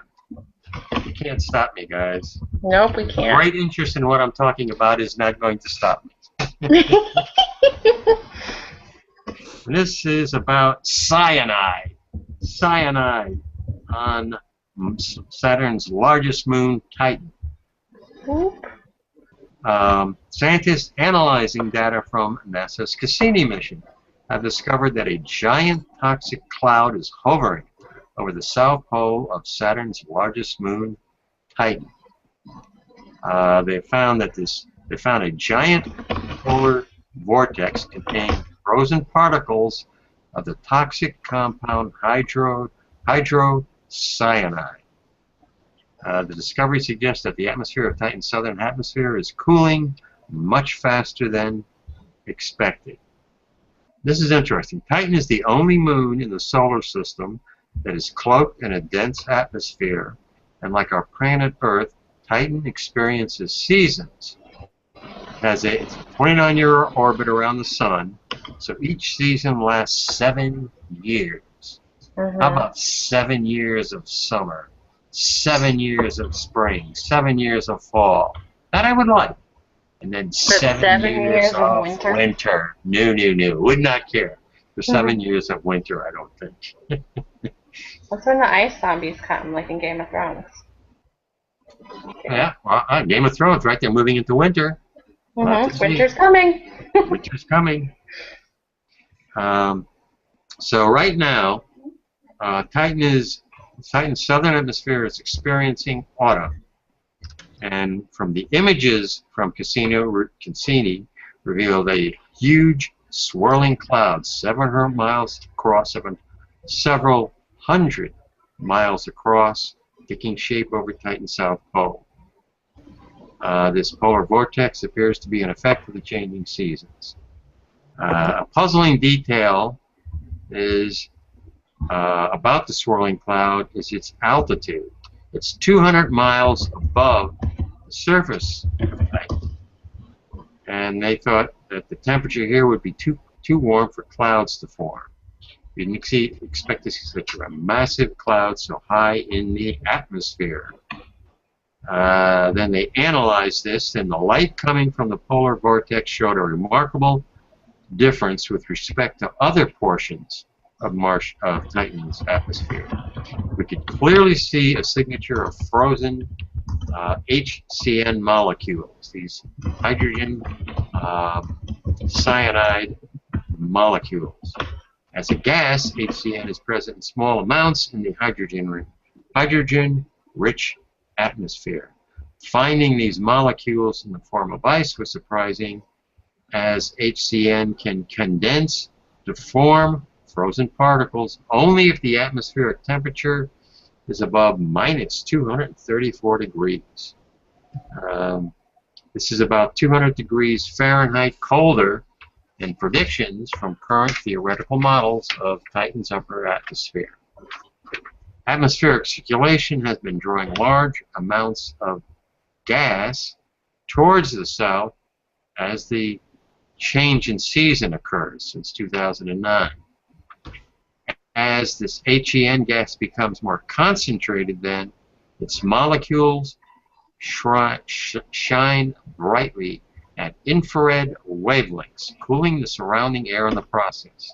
Another factor contributing to this cooling is the reduced exposure to sunlight on Titan's southern hemisphere as winter approaches. So we have a cloud of a kind of salt cyanide hydrogen above Titan's surface. Actually, the two places I want to go are Titan and Europa. Yeah. Even more than Morrisburg, perhaps. Somebody say something? I just said yes. I was agreeing. I think that they're both very fascinating. I mean, these are dynamic environments. The more we observe them, the more we're finding out just how dynamic they are. Europa has even Enceladus. Enceladus, yes, it's another one. I like Enceladus because it sounds like a sandwich. I think that between, some of Saturn's moons and Europa and then Mars, you have two very different types of missions and like science aspects that you can learn, because like Mars is, kind of fairly similar to Earth, and we can use it to figure out like what happened, how they lost their atmosphere, maybe see what the implications are in our atmosphere, what can cause those types of things to dissipate over time. And then you have the missions that are, like to Titan, where they have cyanide clouds and they have 7-year seasons, and it's two very, not like polar opposites, but two very different and exciting missions, and with different goals, I think, and different things that you can discover about each one. So it's kind of hard to pick, which one, but I think that I would probably be more excited about something like Titan or Europa or Enceladus, especially, with all the announcements and discoveries of like the subsurface oceans that they have on Enceladus. Let's get a submarine there. Right? I think so. And I think that it's going, next year, I think we're going to find out a lot as far as Pluto. Because, there's like the really big debate, is it a planet, is it a dwarf planet, like what exactly is a planet? But Pluto's something kind of different, because it could actually, I think it's still a possibility that it could be a binary system, that like Pluto and Chiron, or I always think that there's like 5 different ways to say the name of the moon. But, there still could be a possibility that they could be a binary. It could be a dwarf planet. It could be, maybe it needs to be in its own category. Nobody really knows. It's a planetoid because it's too small, but the interesting thing is it does have moons. It does. So you're thinking it could be a binary system on its own? It could be. There's been speculation about that. We can't really get a good image of Pluto. It's so far out there. Because they, I think the way that their orbit is, it's not centered on Pluto. It's centered on like an outside source. AJ, contact Mark V. Top secret. Oh, sorry. I just didn't know if you saw it. Well, I guess it's not top secret anymore. It still could be. I have no idea who that is or what that's about. So, but yeah. You look at how much we've learned just in the last year, and as you say, now that we've got these more advanced, like Maven, in the atmosphere, how much more we're going to learn. Our knowledge, it seems to be increasing almost exponentially. Just in the last year, we're finding out, as you start with Europa, where they have layers, possibly, layers of ice and water in between each layer. That's exciting stuff. Very exciting. You picked the right time to be born, Amy. You're in the right time, right? Well, what's crazy is a lot of these missions are using technologies, you know, like they've been launched 10 years ago. Think about what the ones that if we launch something now, it's going to be capable of 10 years from now. Mm-hmm. Like the Mars 2020 rover and some other things like that. We get a D-Wave computer out there in space. Yes, a D-Wave computer.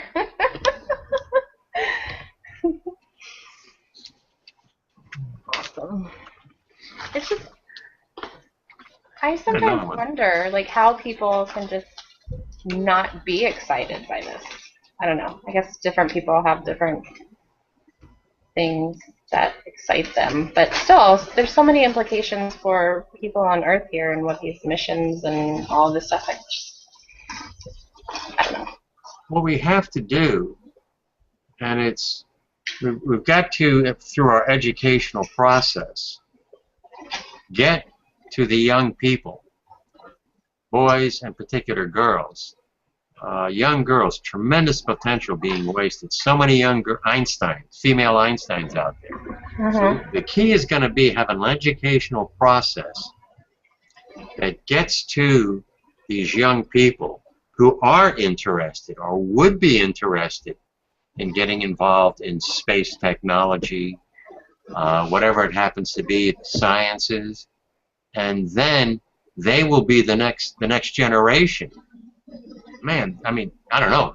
It's unlimited what they could do.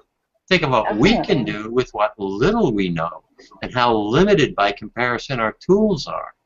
But if we can get these so many more of these brighter minds, I mean, I will guess. Let's say if you were in school today, Amy, you'd probably be going off into space, or thinking about going into space, or perhaps looking for a career in space or scientific technology.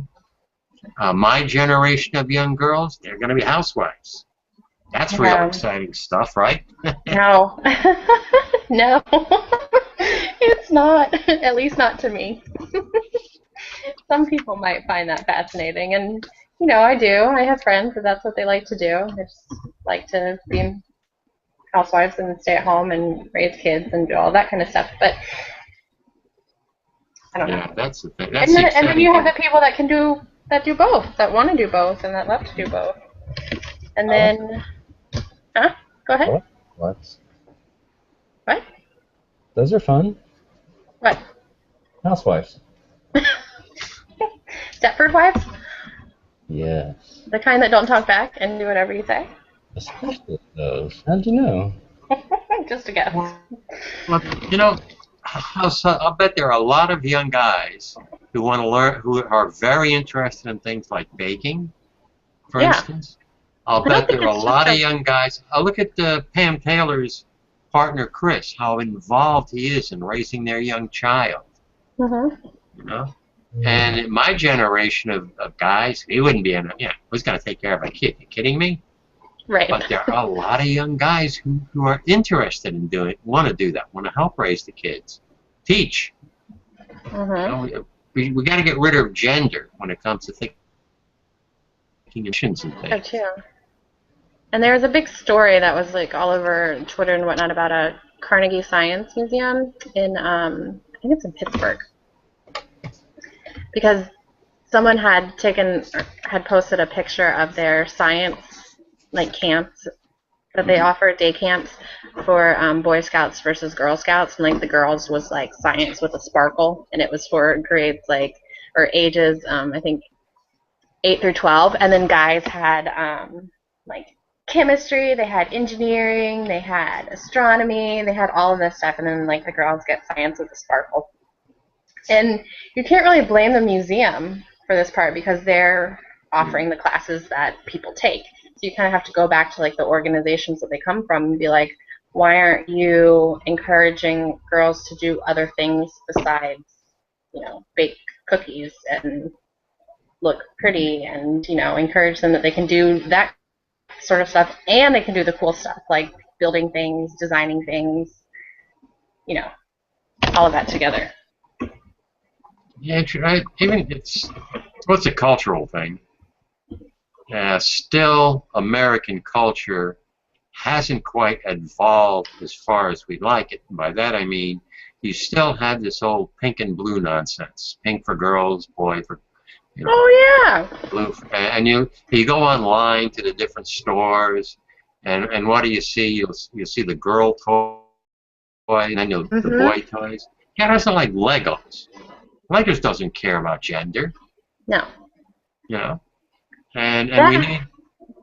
There was something that happened whenever I was at that NASA press site. One of their sponsors was giving T-shirts to people.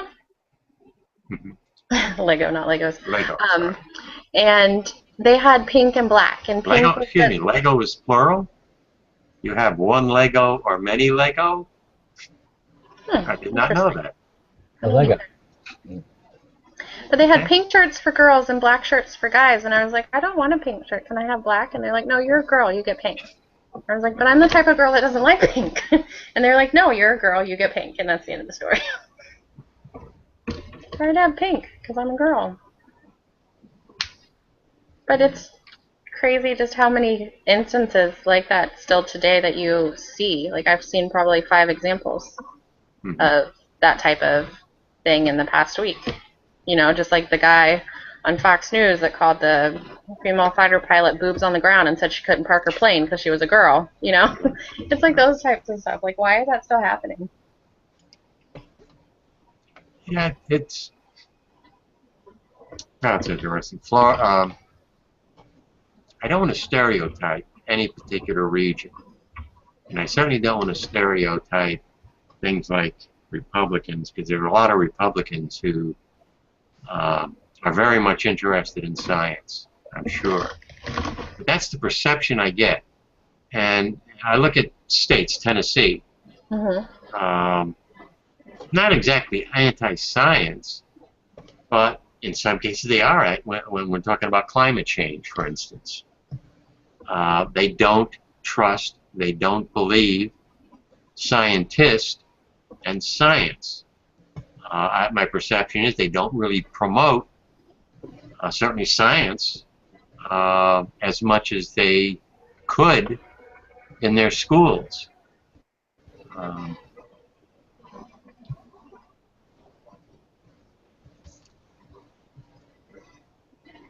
Yeah.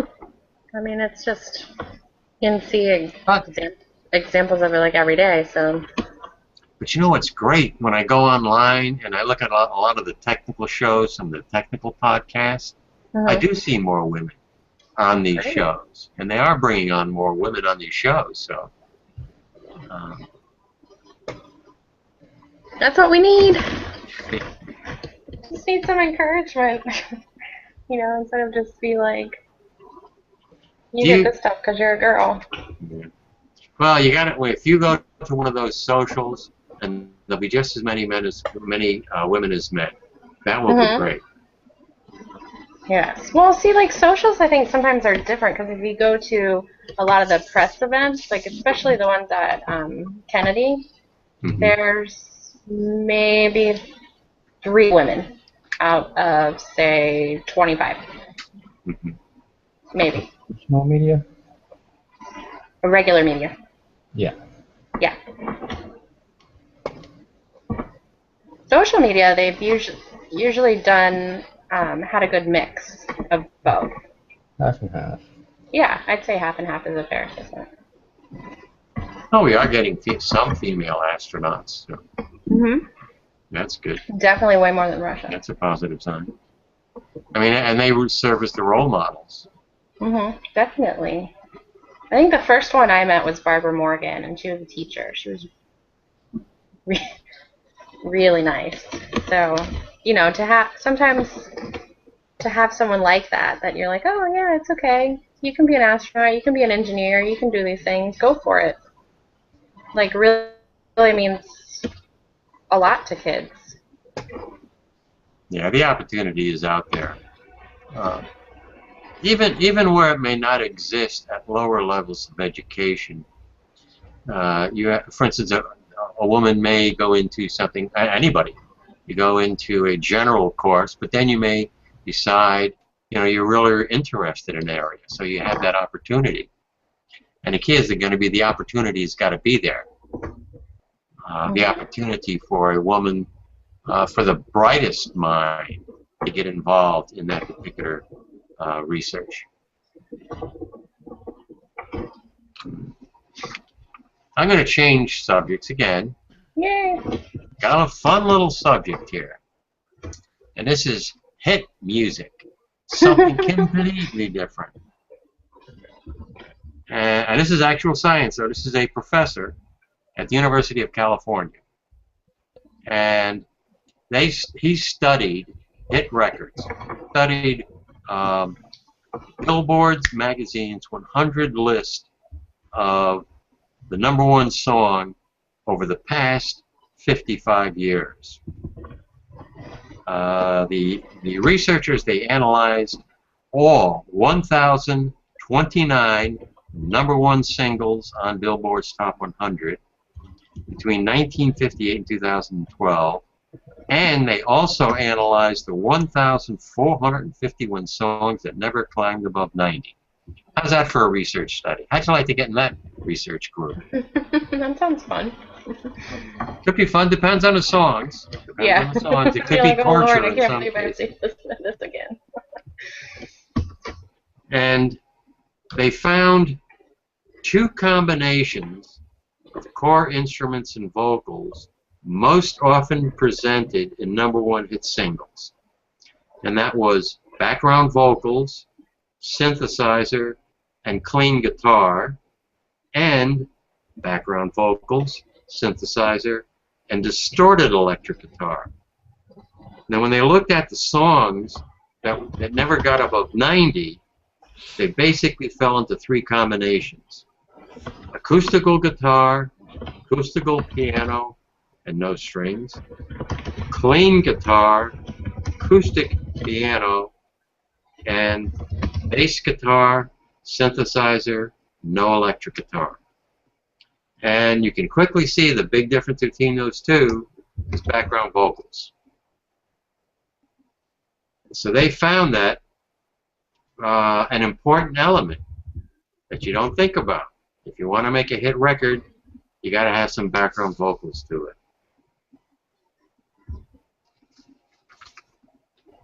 That makes sense.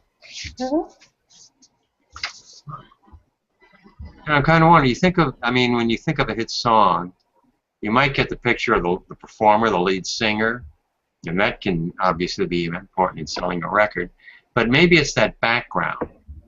It's the background vocals. It's the drum and the bass playing that background that you're really keying in on.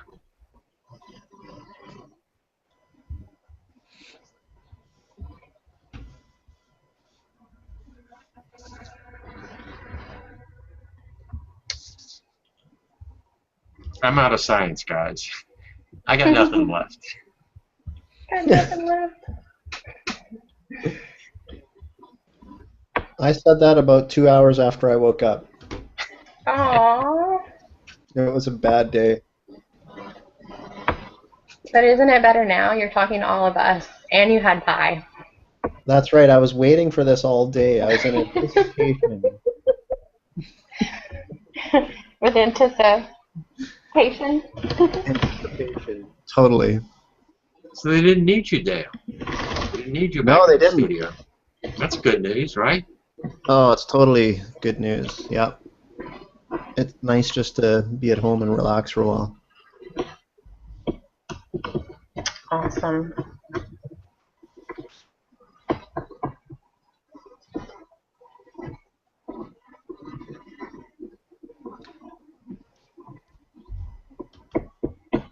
Anybody got something they want to add? Or Well, I have a question for you. Did TWIS move permanently to Wednesdays now? I'm not 100% sure. I know it has for October. For the month of October, it's Wednesday night instead of Thursday. Patrick says just October. Just October. Okay, good to know. The new Doctor Who. The new Doctor Who. Yes. 2 thumbs up. I like Peter Capaldi. Oh, I saw this thing. I don't think I still have the link for it, but it was really funny. It was a little tidbit from. Have you ever watched the Graham Norton show? Yes. Okay, so Capaldi was on Graham Norton, and he had found this like letter that Capaldi wrote to the fan club where he wanted to be like in charge of it. And this lady from the BBC responded, and it was such a. I think it was an embarrassing response for him, but he's like, "Look at me now, I'm Doctor Who, so it's okay." Yeah, Graham Norton, that's another very interesting show. I like his show. I've only seen probably 3 episodes, but they've all been really funny. And they've all been about Doctor Who, but I know that he has more people on the show than that. Oh, yeah. And the language is a little bit different usually. You're not going to see the language on the Graham Norton show that you will in anywhere on American television. Right. He's a funny guy, Graham Norton. He is a funny guy. And I don't know how I never missed it. Oh, yeah, I think you saw it. The Time Warp and the Doctor Who mashup. Yeah. That's a great video. It was a great video. I was like, this is my favorite thing on the internet right now. I've watched it like 10 times. Probably more like 15. But it makes me laugh. What do you think of the first 3 episodes of the new season? I thought Listen was terrific. Listen is one of my favorite. That one was a good one. I really liked also the Robin Hood episode. The Robin Hood one. That was made for more for humor. It was. Funny. It was interesting. I like the fact that he's more alien.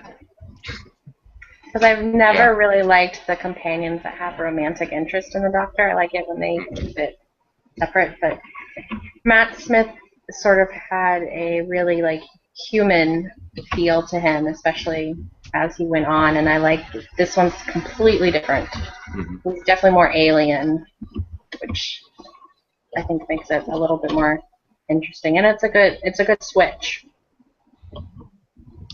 Yeah, Clive Owen, the first Doctor Who in the reboot, he was also very plain. He was an alien. Christopher Eccleston? I'm sorry, Christopher Eccleston. I don't know. Yeah, he was. He was very plain, like, I'm an alien. Mm-hmm. I'm not one of you, you know. And he was fantastic. And I really liked him. Obviously, Billy Piper. Wasn't such a big fan of Tennant, although a lot of people love David Tennant. He's my favorite. He's Mm-hmm. a little too hyper for me, but he's a very good actor. I like him, and I like Baker, and I like Pertwee, the third Doctor. Yeah. But Smith was actually the first one I saw, and I just saw 1 episode, and then I went back and I watched like all of the reboot.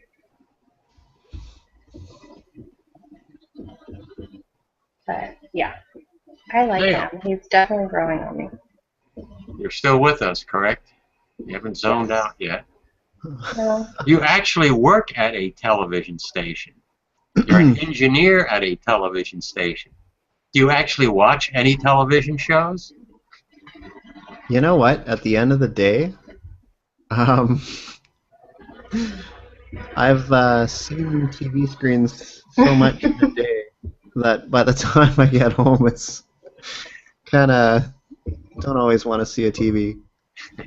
Understandable. I only have a handful of shows that I watch that I just record and then watch them later, so I don't have to deal with commercials and all that stuff. Like Doctor Who. I've never seen Doctor Who.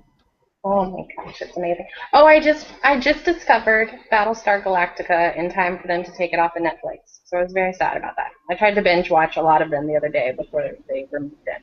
I got to episode 9. I have the whole series. You do? Yeah. I've killed him. I got to episode 9 of like the first season. Now I have to wait. And then to put it back up. I don't have Did you ever to watch Did you ever watch the old Battlestar Galactica? No, but I should research and see if I can find that one. Which one's better, the new one? That's what The new one. The old one's cute. It was a series that lasted a long time, and the reboot is one of, just like the Doctor Who reboot was being one of the best. The Battlestar Galactic reboot was also one of the better it's been reboots great as well. so far. But I like the original series as well. So the new one's been great. I've been hooked on it. I'm hooked on the girl. Got a big crush. Yeah, number 6.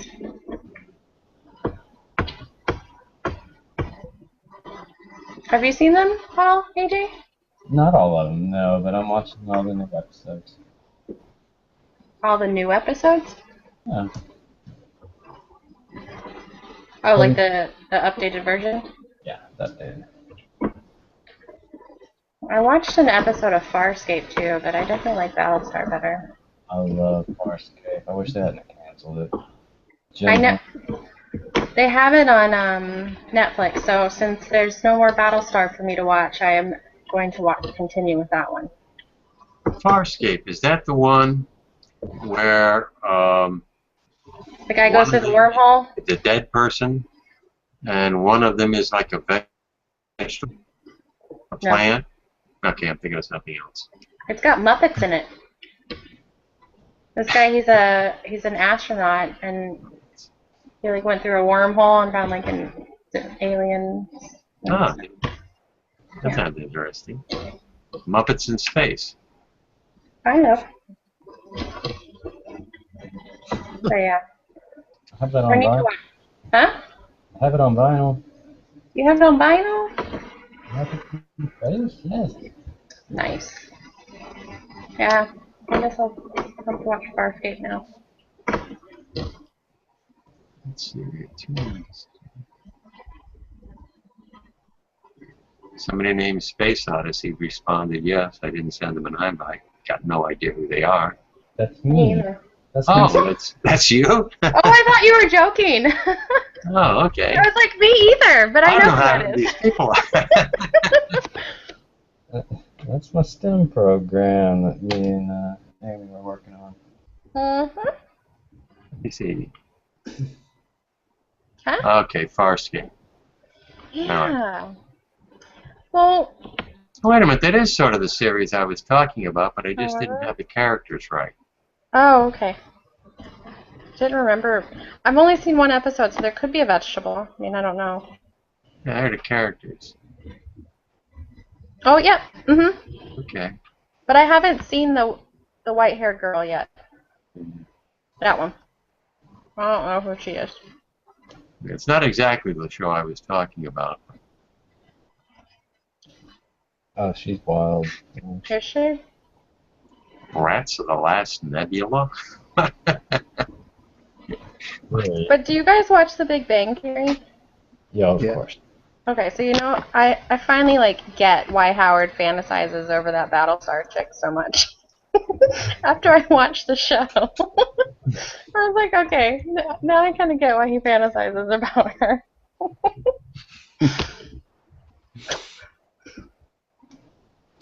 Because I thought it was Maximum. funny that he would pick her instead of the Cylon chick. I have to watch that series again. It's been a while. Yep. If you want to borrow it, Amy, you can pop by if you want. Okay. I'll be right there. Make Okay. sure you save some pie for me. All right. But not There's if it's one- apple. Here's one piece here for you. Okay. I'm not a fan of cooked apples. Could you date a robot? Right? I Like, have before. I'm thinking... All right, we're headed into uncharted territory here. I won't mention her name. well, see, because that's the thing. It's like, okay, these people, these like Cylons are engineered to be exactly like humans, so it couldn't, on some degree, you tell. like watching the show, you can tell because you can see the way that she looks at things. Like if you take, I guess it was the first episode, she's like looking at that woman's baby and the way that she's just like studying these things and like looking, you can tell, okay, this person, there's something off. Like Yeah, she can't be a person. That was creepy. It was very creepy. It would be like, I don't know, maybe the way like a different species of animal or something would look at a baby. You know, they'd kind of be like trying to figure it out.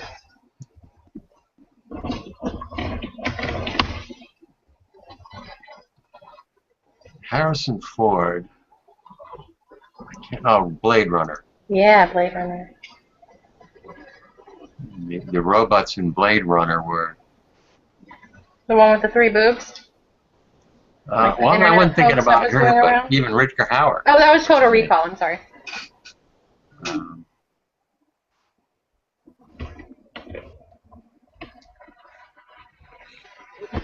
you go, Blade Runner. Yeah. But the androids there, I mean, eventually you can create androids where their skin looks real, the touch is real. If you've seen that movie, I mean, his specialty is being able to tell humans from androids. Right. The fact that you know it's not a human. Yeah. Rip your head off if it felt like it.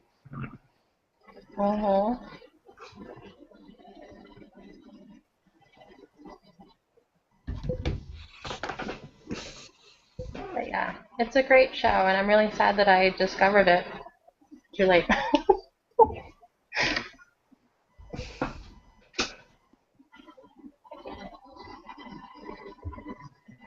Well, there's a British show, space show,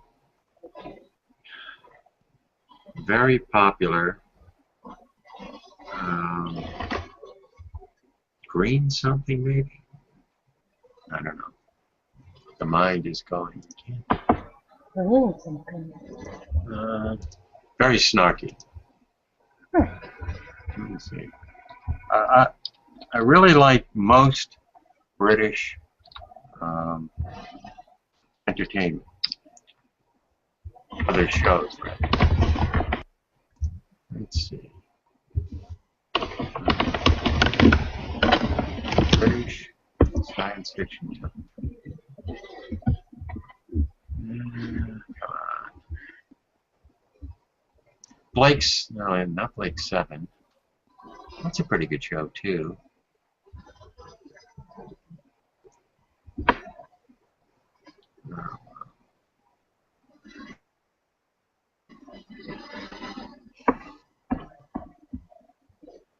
It's just Doctor Who related stuff.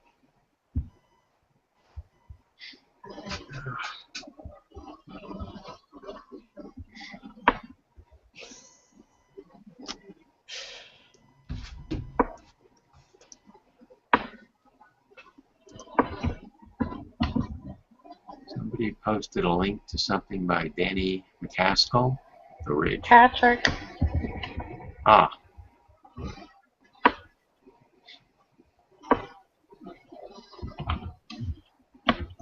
Yeah, it is.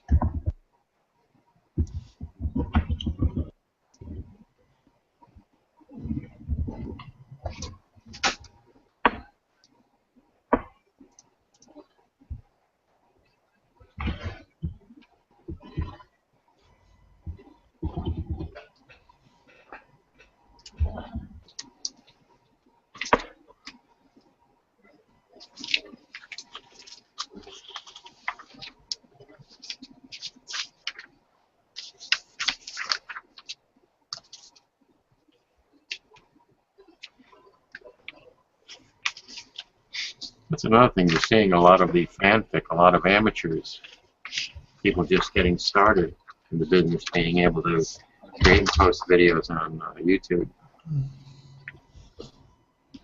I think YouTube is investing a bunch of money in content creators, some of their content creators. as well.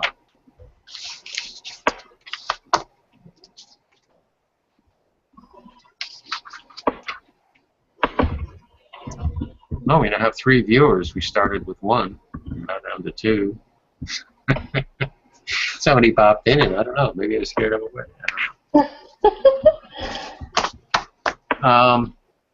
Does it make any difference to you guys the starting time? Nope. If I push it back to, let's say, for me, it would be 9 o'clock Eastern Daylight Time, as opposed to 8:30. Nope. Okay. Might make it better for Dale out in Canada, even AJ in Arkansas. Sometimes they're starting and it's around their meal time.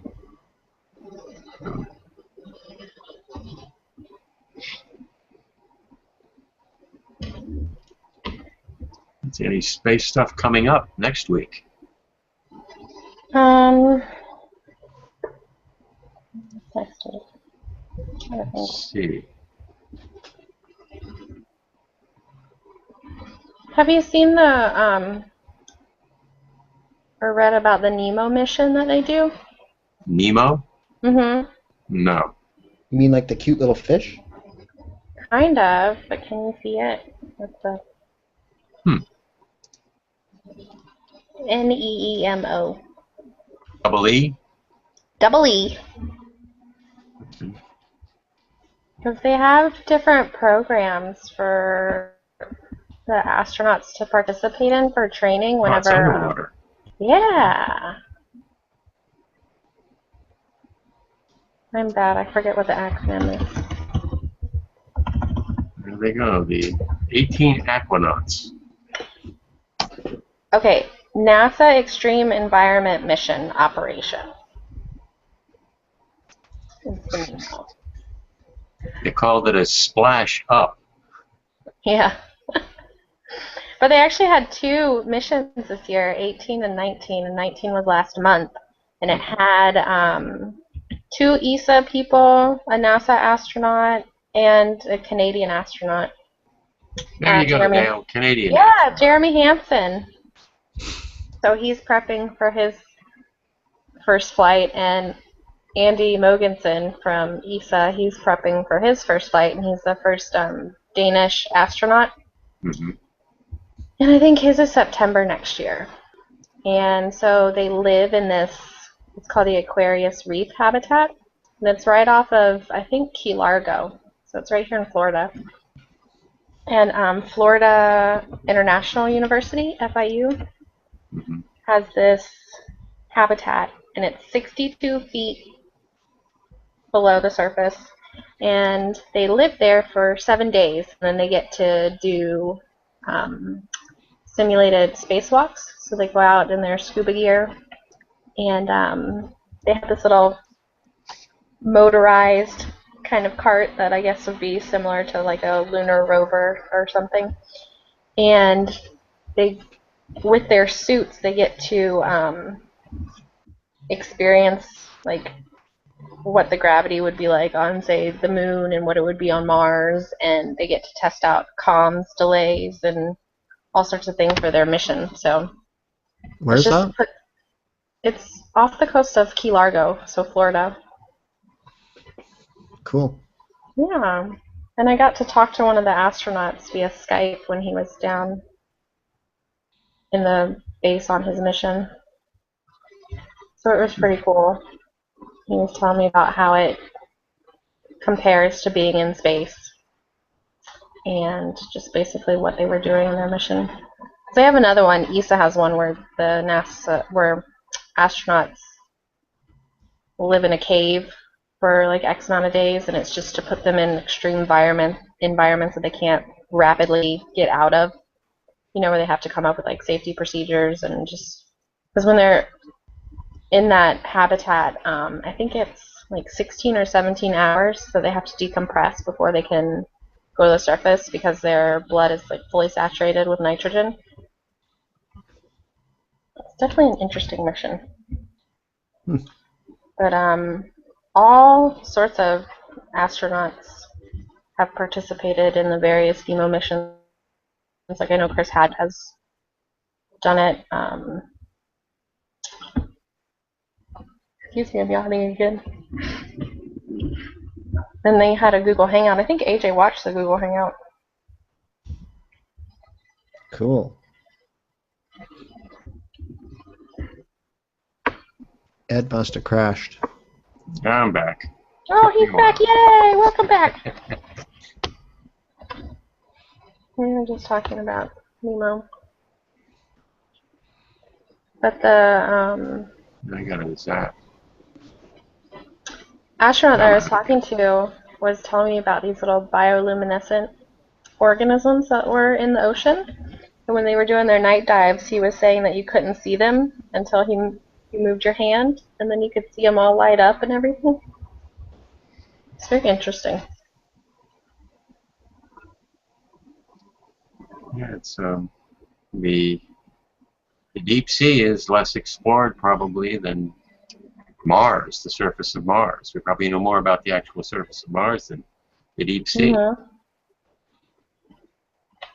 But when you crashed, I was telling Dale because of the way that their scuba gear is and their like dive suits, they can actually simulate different atmospheres. So you could simulate the conditions on the moon and the conditions on Mars.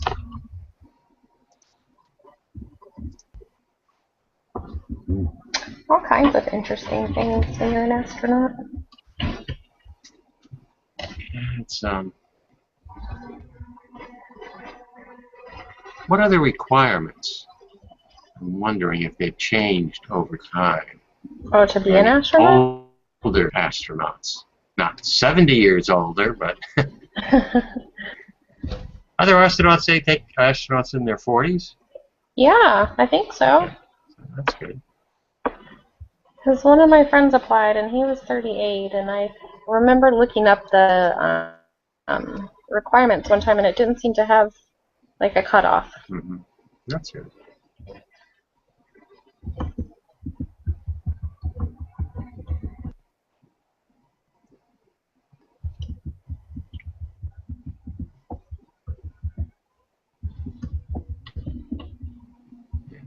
Most of them are. Patrick just posted some. Very few are in their 30s, so most of them might be in their 40s. Okay. Makes sense. Yeah. I think isn't Steve Swanson like 53 or 54 or something? I think so.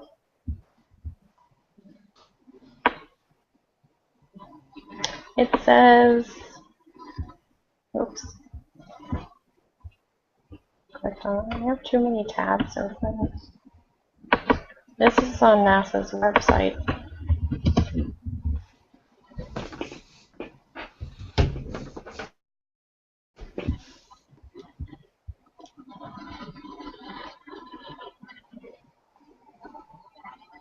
Thousand hours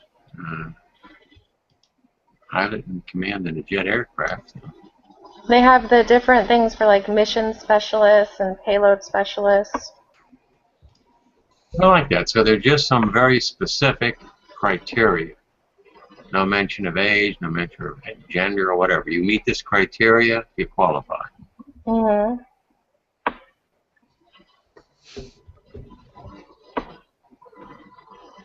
Well, I don't have 20/20 vision, so I'm out. Yeah, but is it 20/20 corrected? Oh, yes, correctable. Bifocal. It's 2200 uncorrected. I don't know what mine is uncorrected. I can read the big E, but that's about all I can read without my contacts.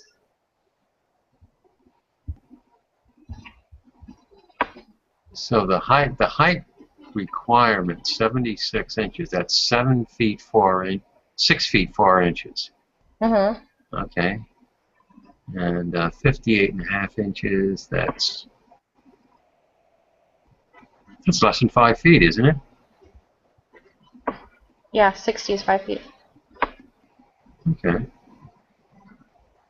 So the height's not a big deal, really, except you don't want to be over 6'4". Right. Yeah, not anymore. In fact, I think I know in Apollo there was definitely a height limit. Oh, there we go. 1,000 hours to be a commander. And then that's to fit in a Soyuz seat.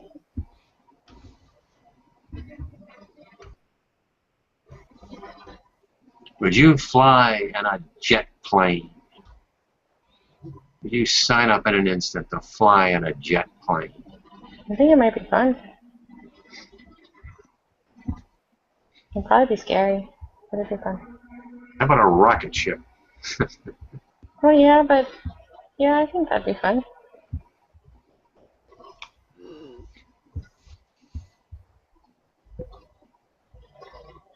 I don't know. Maybe not. Maybe. In theory, it sounds fun. Okay, if I had hundreds of millions of dollars, I would definitely like to be on a space station. I would like to be able to see the Earth from space. That would be really, really cool. I can't think, but I've been places on vacation, and I can't think of any place I would want to go on vacation except that one. On a vacation above the Earth. Yeah, well, that's, you know, when you ask people who have been to space, that's usually what they say is like their first, you know, coolest thing is seeing the Earth from space. Just because it's such a indescribable view. Yeah. I mean, we can, perspective, definitely. Like, we can sit here and look at the pictures that come from the space station, but I think it's completely different to be there and to see it. Yeah. Spacewalk. I have a fear of heights, but I think I could do a spacewalk.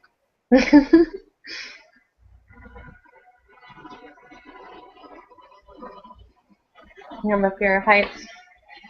Yes. My sister does too. I've flown many times for work, and really, I'm waiting on grabbing the seat, takeoff, landing. Once we get up in the air, I'm okay. Except for the first, I used to take a commuter flight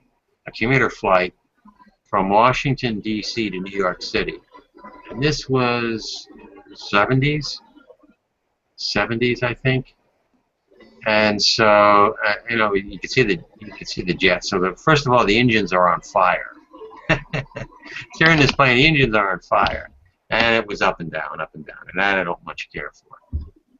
Have you ever flown into Las Vegas? As I recall, that was bumpy. It is bumpy, yeah. I don't like turbulence, and then I get kind of nervous sometimes with that. And then there was a bumpy's fun. There was a lady sitting next to me that was totally freaking out, and she just made everything worse because she was like grabbing my arm, and I'm like, really?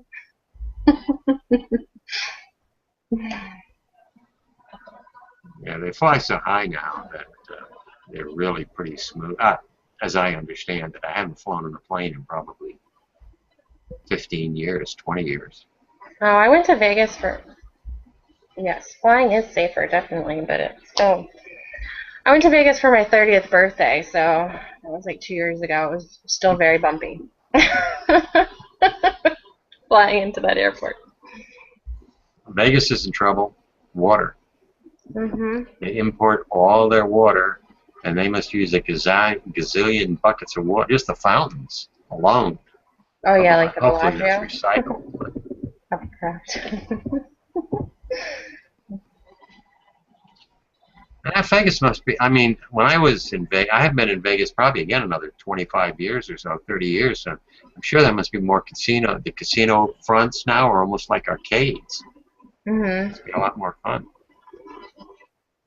Yeah. You can take. Isn't in front of them like a ride, an arcade ride? Some of them have it on top. Yeah. Like, I know, what is it, Stratosphere has like a roller coaster or something on top of it.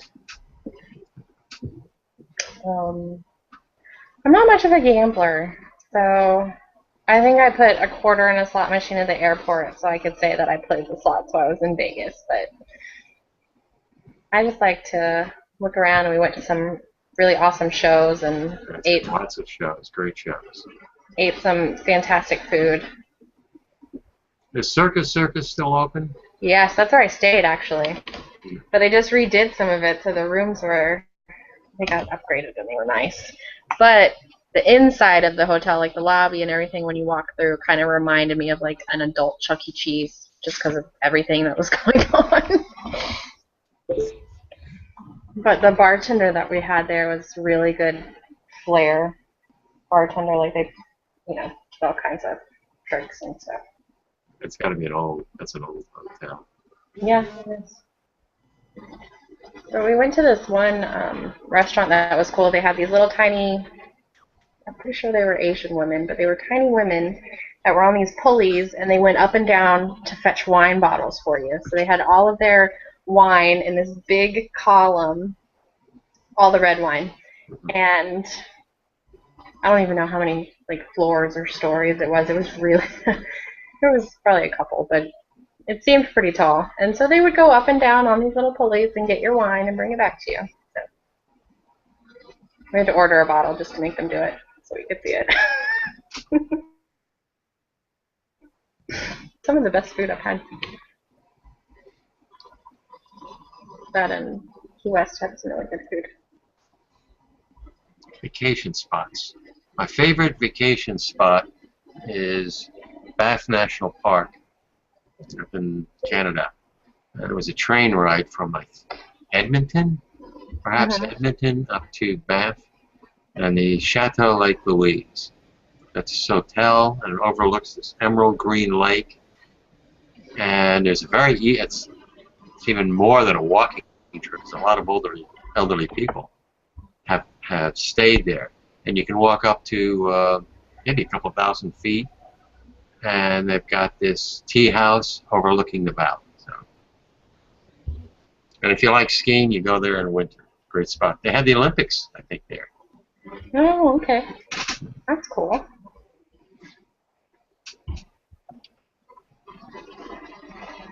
But yeah, if you like shows, there's tons in Vegas. Back when I went, it was cheaper. The food and the shows and the hotels were cheaper because they wanted to get you there and make all their money off of gambling. But I don't know if that's still true. The hotels you can still find a good rate for. I think mine was $30 a night whenever I stayed there. That's great. Yeah. That was at Circus. So it all depends on when you go and what days of the week you go and that type of thing. I think we went during the week. No, we went Thursday through Monday. So the weekend days might have been $40, and the weekday might have been $30. But it wasn't very expensive. I will be right back.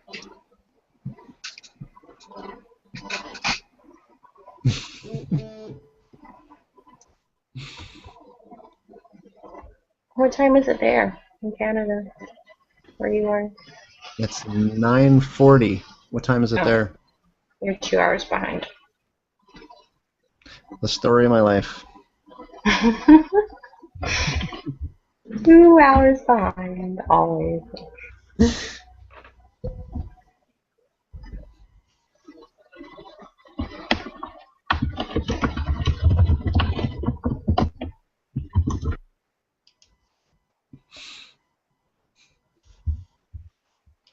$22.39. I don't know what time it is where you are.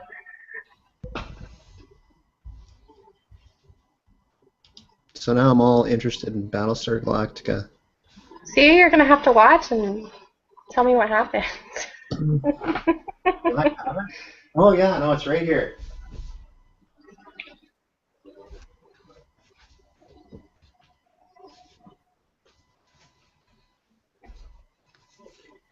Oh, yep. Awesome.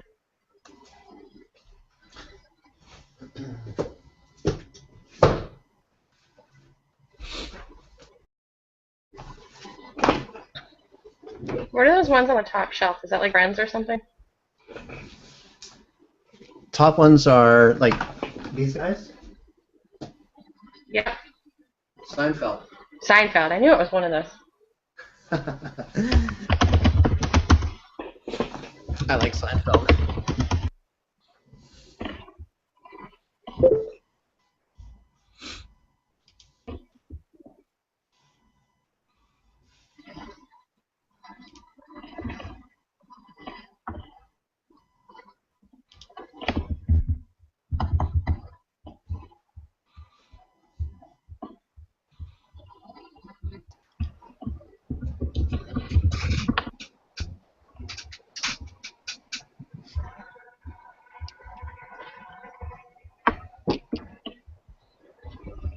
Covered the KCS countdown block. Yeah. Whenever I was there for the SpaceX thing, they said that they were replacing it. Dale, you have children, correct? Yes. You have ex children, perhaps. Yes. Ex children? Is that girl children? Have any of them expressed an interest in becoming an astronaut, perhaps? No. They've expressed interest in video games. Okay. How many do you have? Well, 3 that I know about.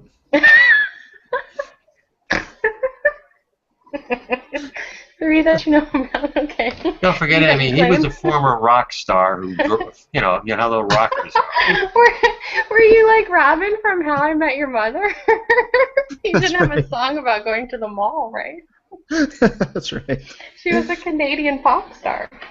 That's right. Yeah, that's how I got interested in biology. I was cooking up my own Children? batch of molecular biology. Three that you know about. Okay, so are they all girls? I have 1 girl and 2 boys. And that's all I will admit to. Okay. No It was judgment. like- No It was judging. the 80s. all right. Everybody did it in the 80s. Yeah, they did, didn't they? There's a lot of things in the 80s. Yeah. It was like the decade of long hair. Did you have long hair? I totally had long hair. Oh, wow. I'm not picturing long hair. Actually, it was only about 5 or 6 years ago I chopped it off. Wow. Yeah, isn't that crazy? Yeah. Do you have a ponytail? I did have to put it in a ponytail, yep. Wow, I barely have enough hair for a ponytail.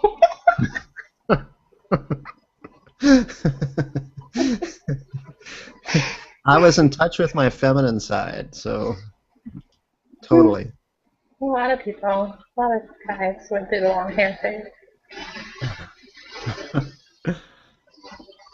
I used to grow my nails out too and polish them. And what? And polish them. Oh, okay. That's the Classical glam guitar. era? Glam What's rock era? Yeah. Glam rock. Nope, classical guitar. Classical guitar, okay. Yeah, you got to grow your nails out. Really? Whenever I tried to play guitar, maybe it was a long time ago, but mine always got in the way. Maybe I wasn't doing something right. Only on one hand. Oh. I always grow until I can't type anymore, and then I cut them.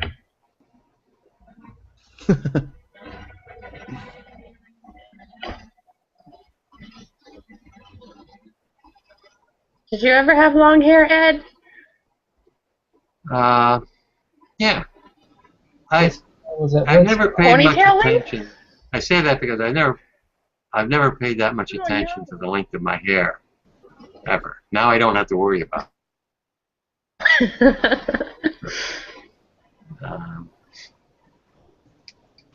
Actually,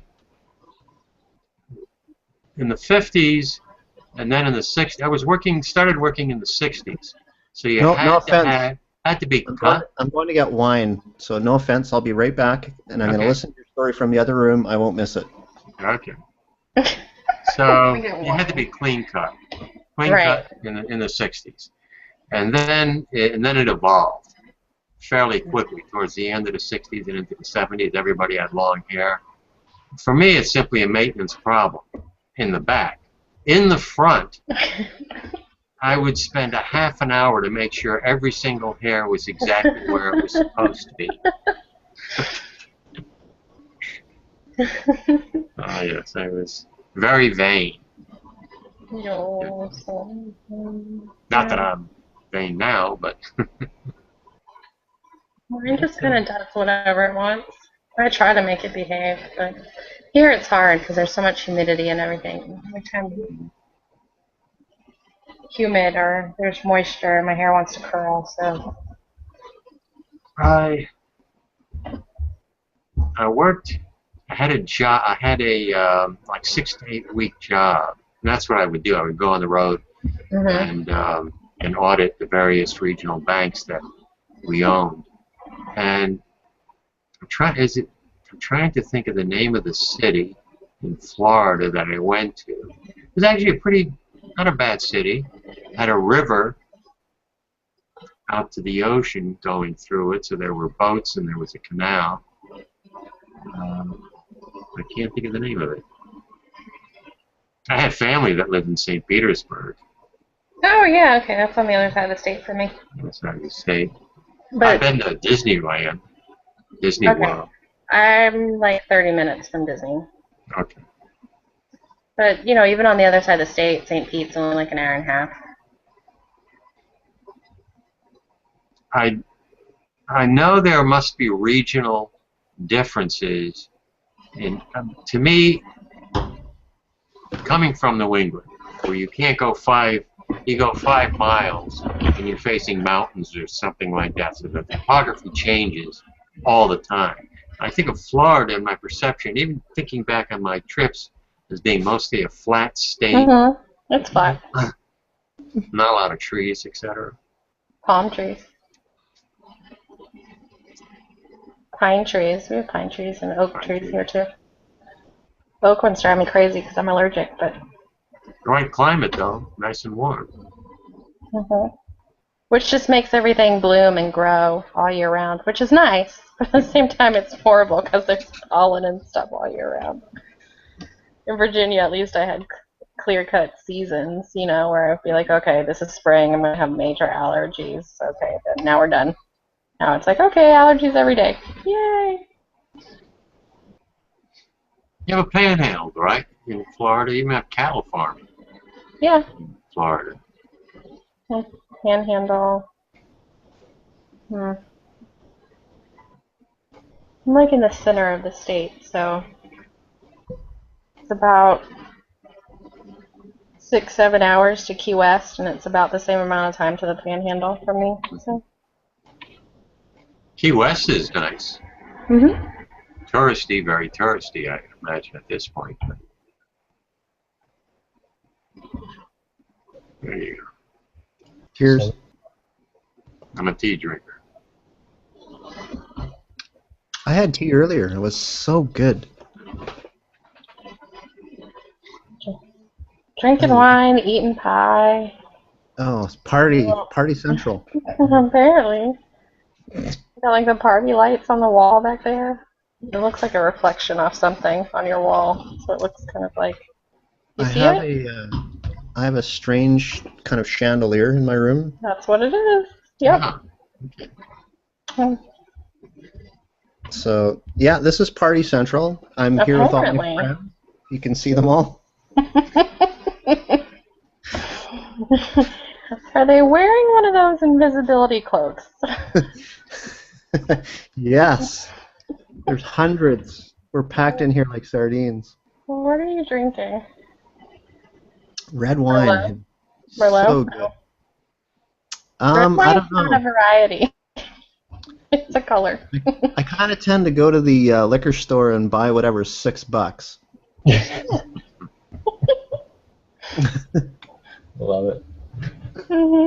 It's okay. There's one brand that Walmart sells down here that is actually decent, but it's $3 a bottle, which makes you raise your eyebrow saying, how can that be good? But it is good. At least their Pinot Grigio is, because I've had it. So that's how you pronounce it. Yes. Pinot Grigio. You got it. Oh. I've been calling it Pinot Grigio.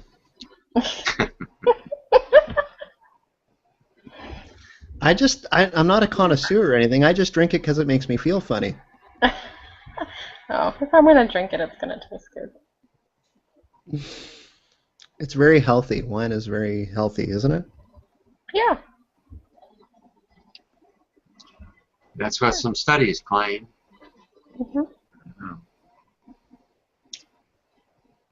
Red wine, like what you're drinking. Oh, red wine. So, Amy, what are your parrots doing now?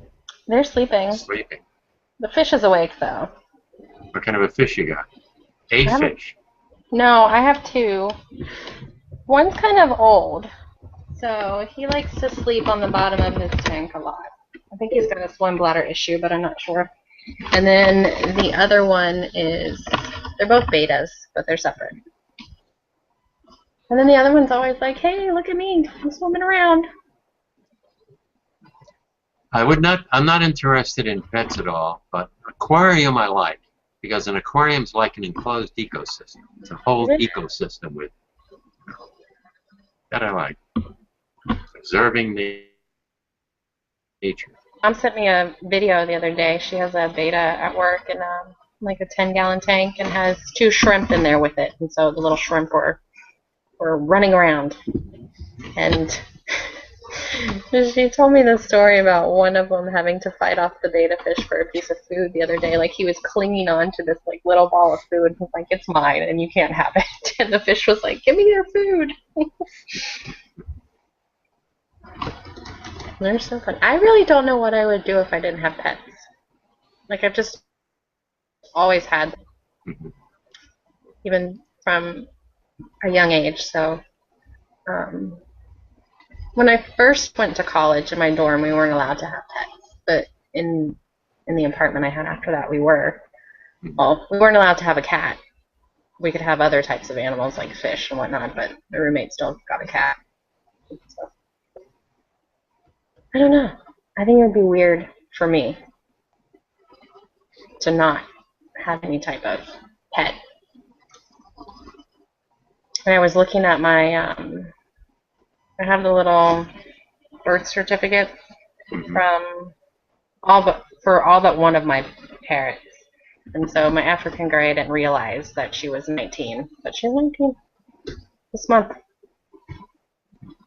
I knew she was at least 16, but I couldn't remember exactly. But yeah, 1995.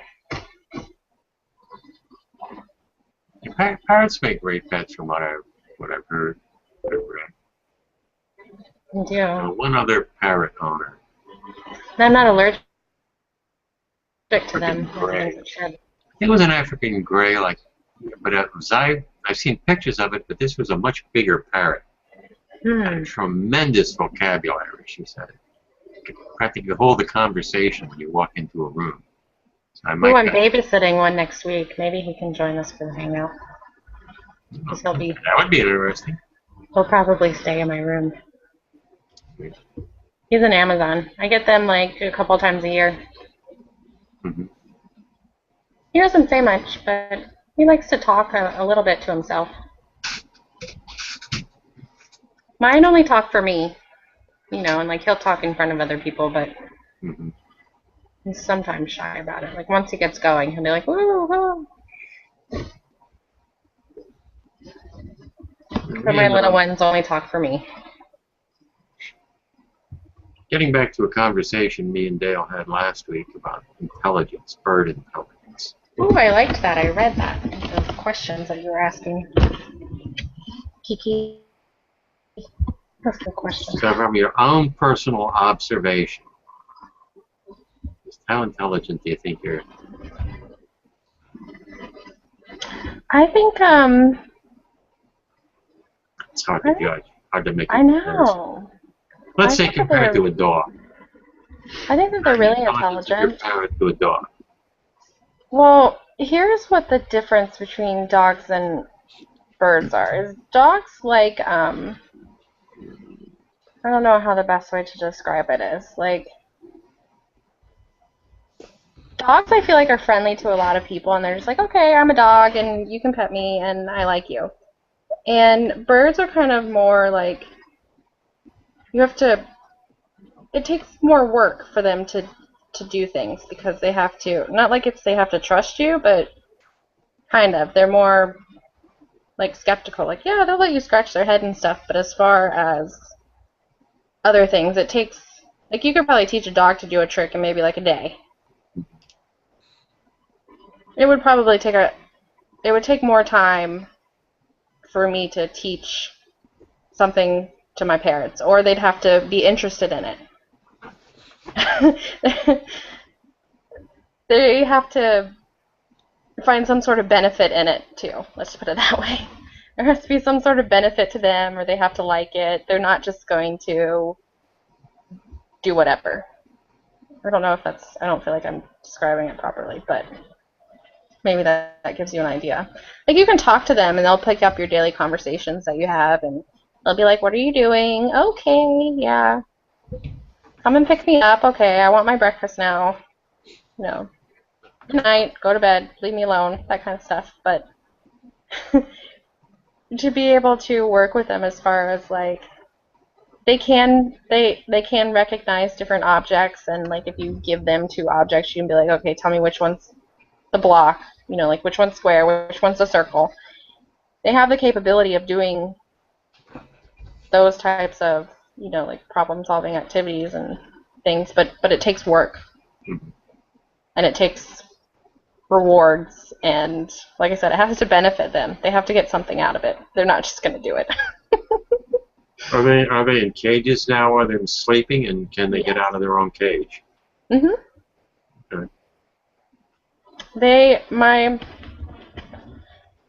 I mean, she's probably like this big. I don't know how many inches. I have to Google what the average size of them are, but I mean they're tiny. And the two little ones, they live in a house that's I call it a house, but it's a cage.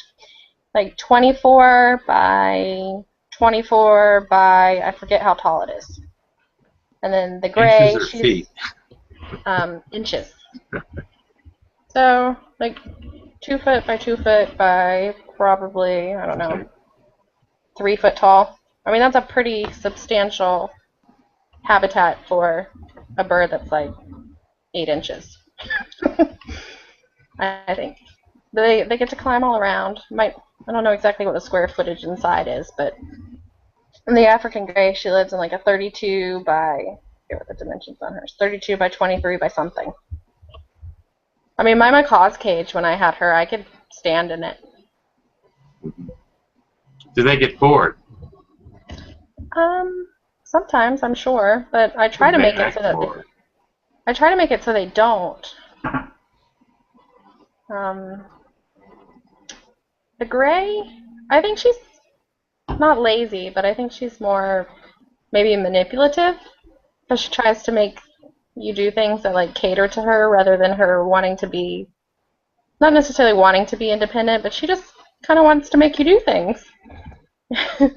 So, whereas like the other sounds like a what? A baby? Sounds like a man. A man? Yeah. Whereas the other two are just like, okay, I'll do this all by myself. And she's just like, nope, you can do it for me. How about that? I'm perfectly capable of doing it myself, but I'd rather see you do it. So, She's an aspect of that type intelligence. of thing. Yeah. It's always it's like that a lot with food items, because I think they eat a lot.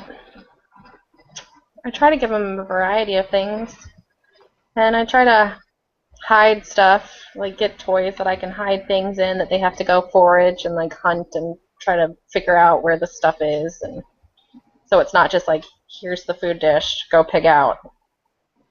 And they like that. And I Will try they to give keep eating? Will they only eat until they're full, or will they Yes. just keep eating like a dog forever? No, they will only eat until they're full. Okay.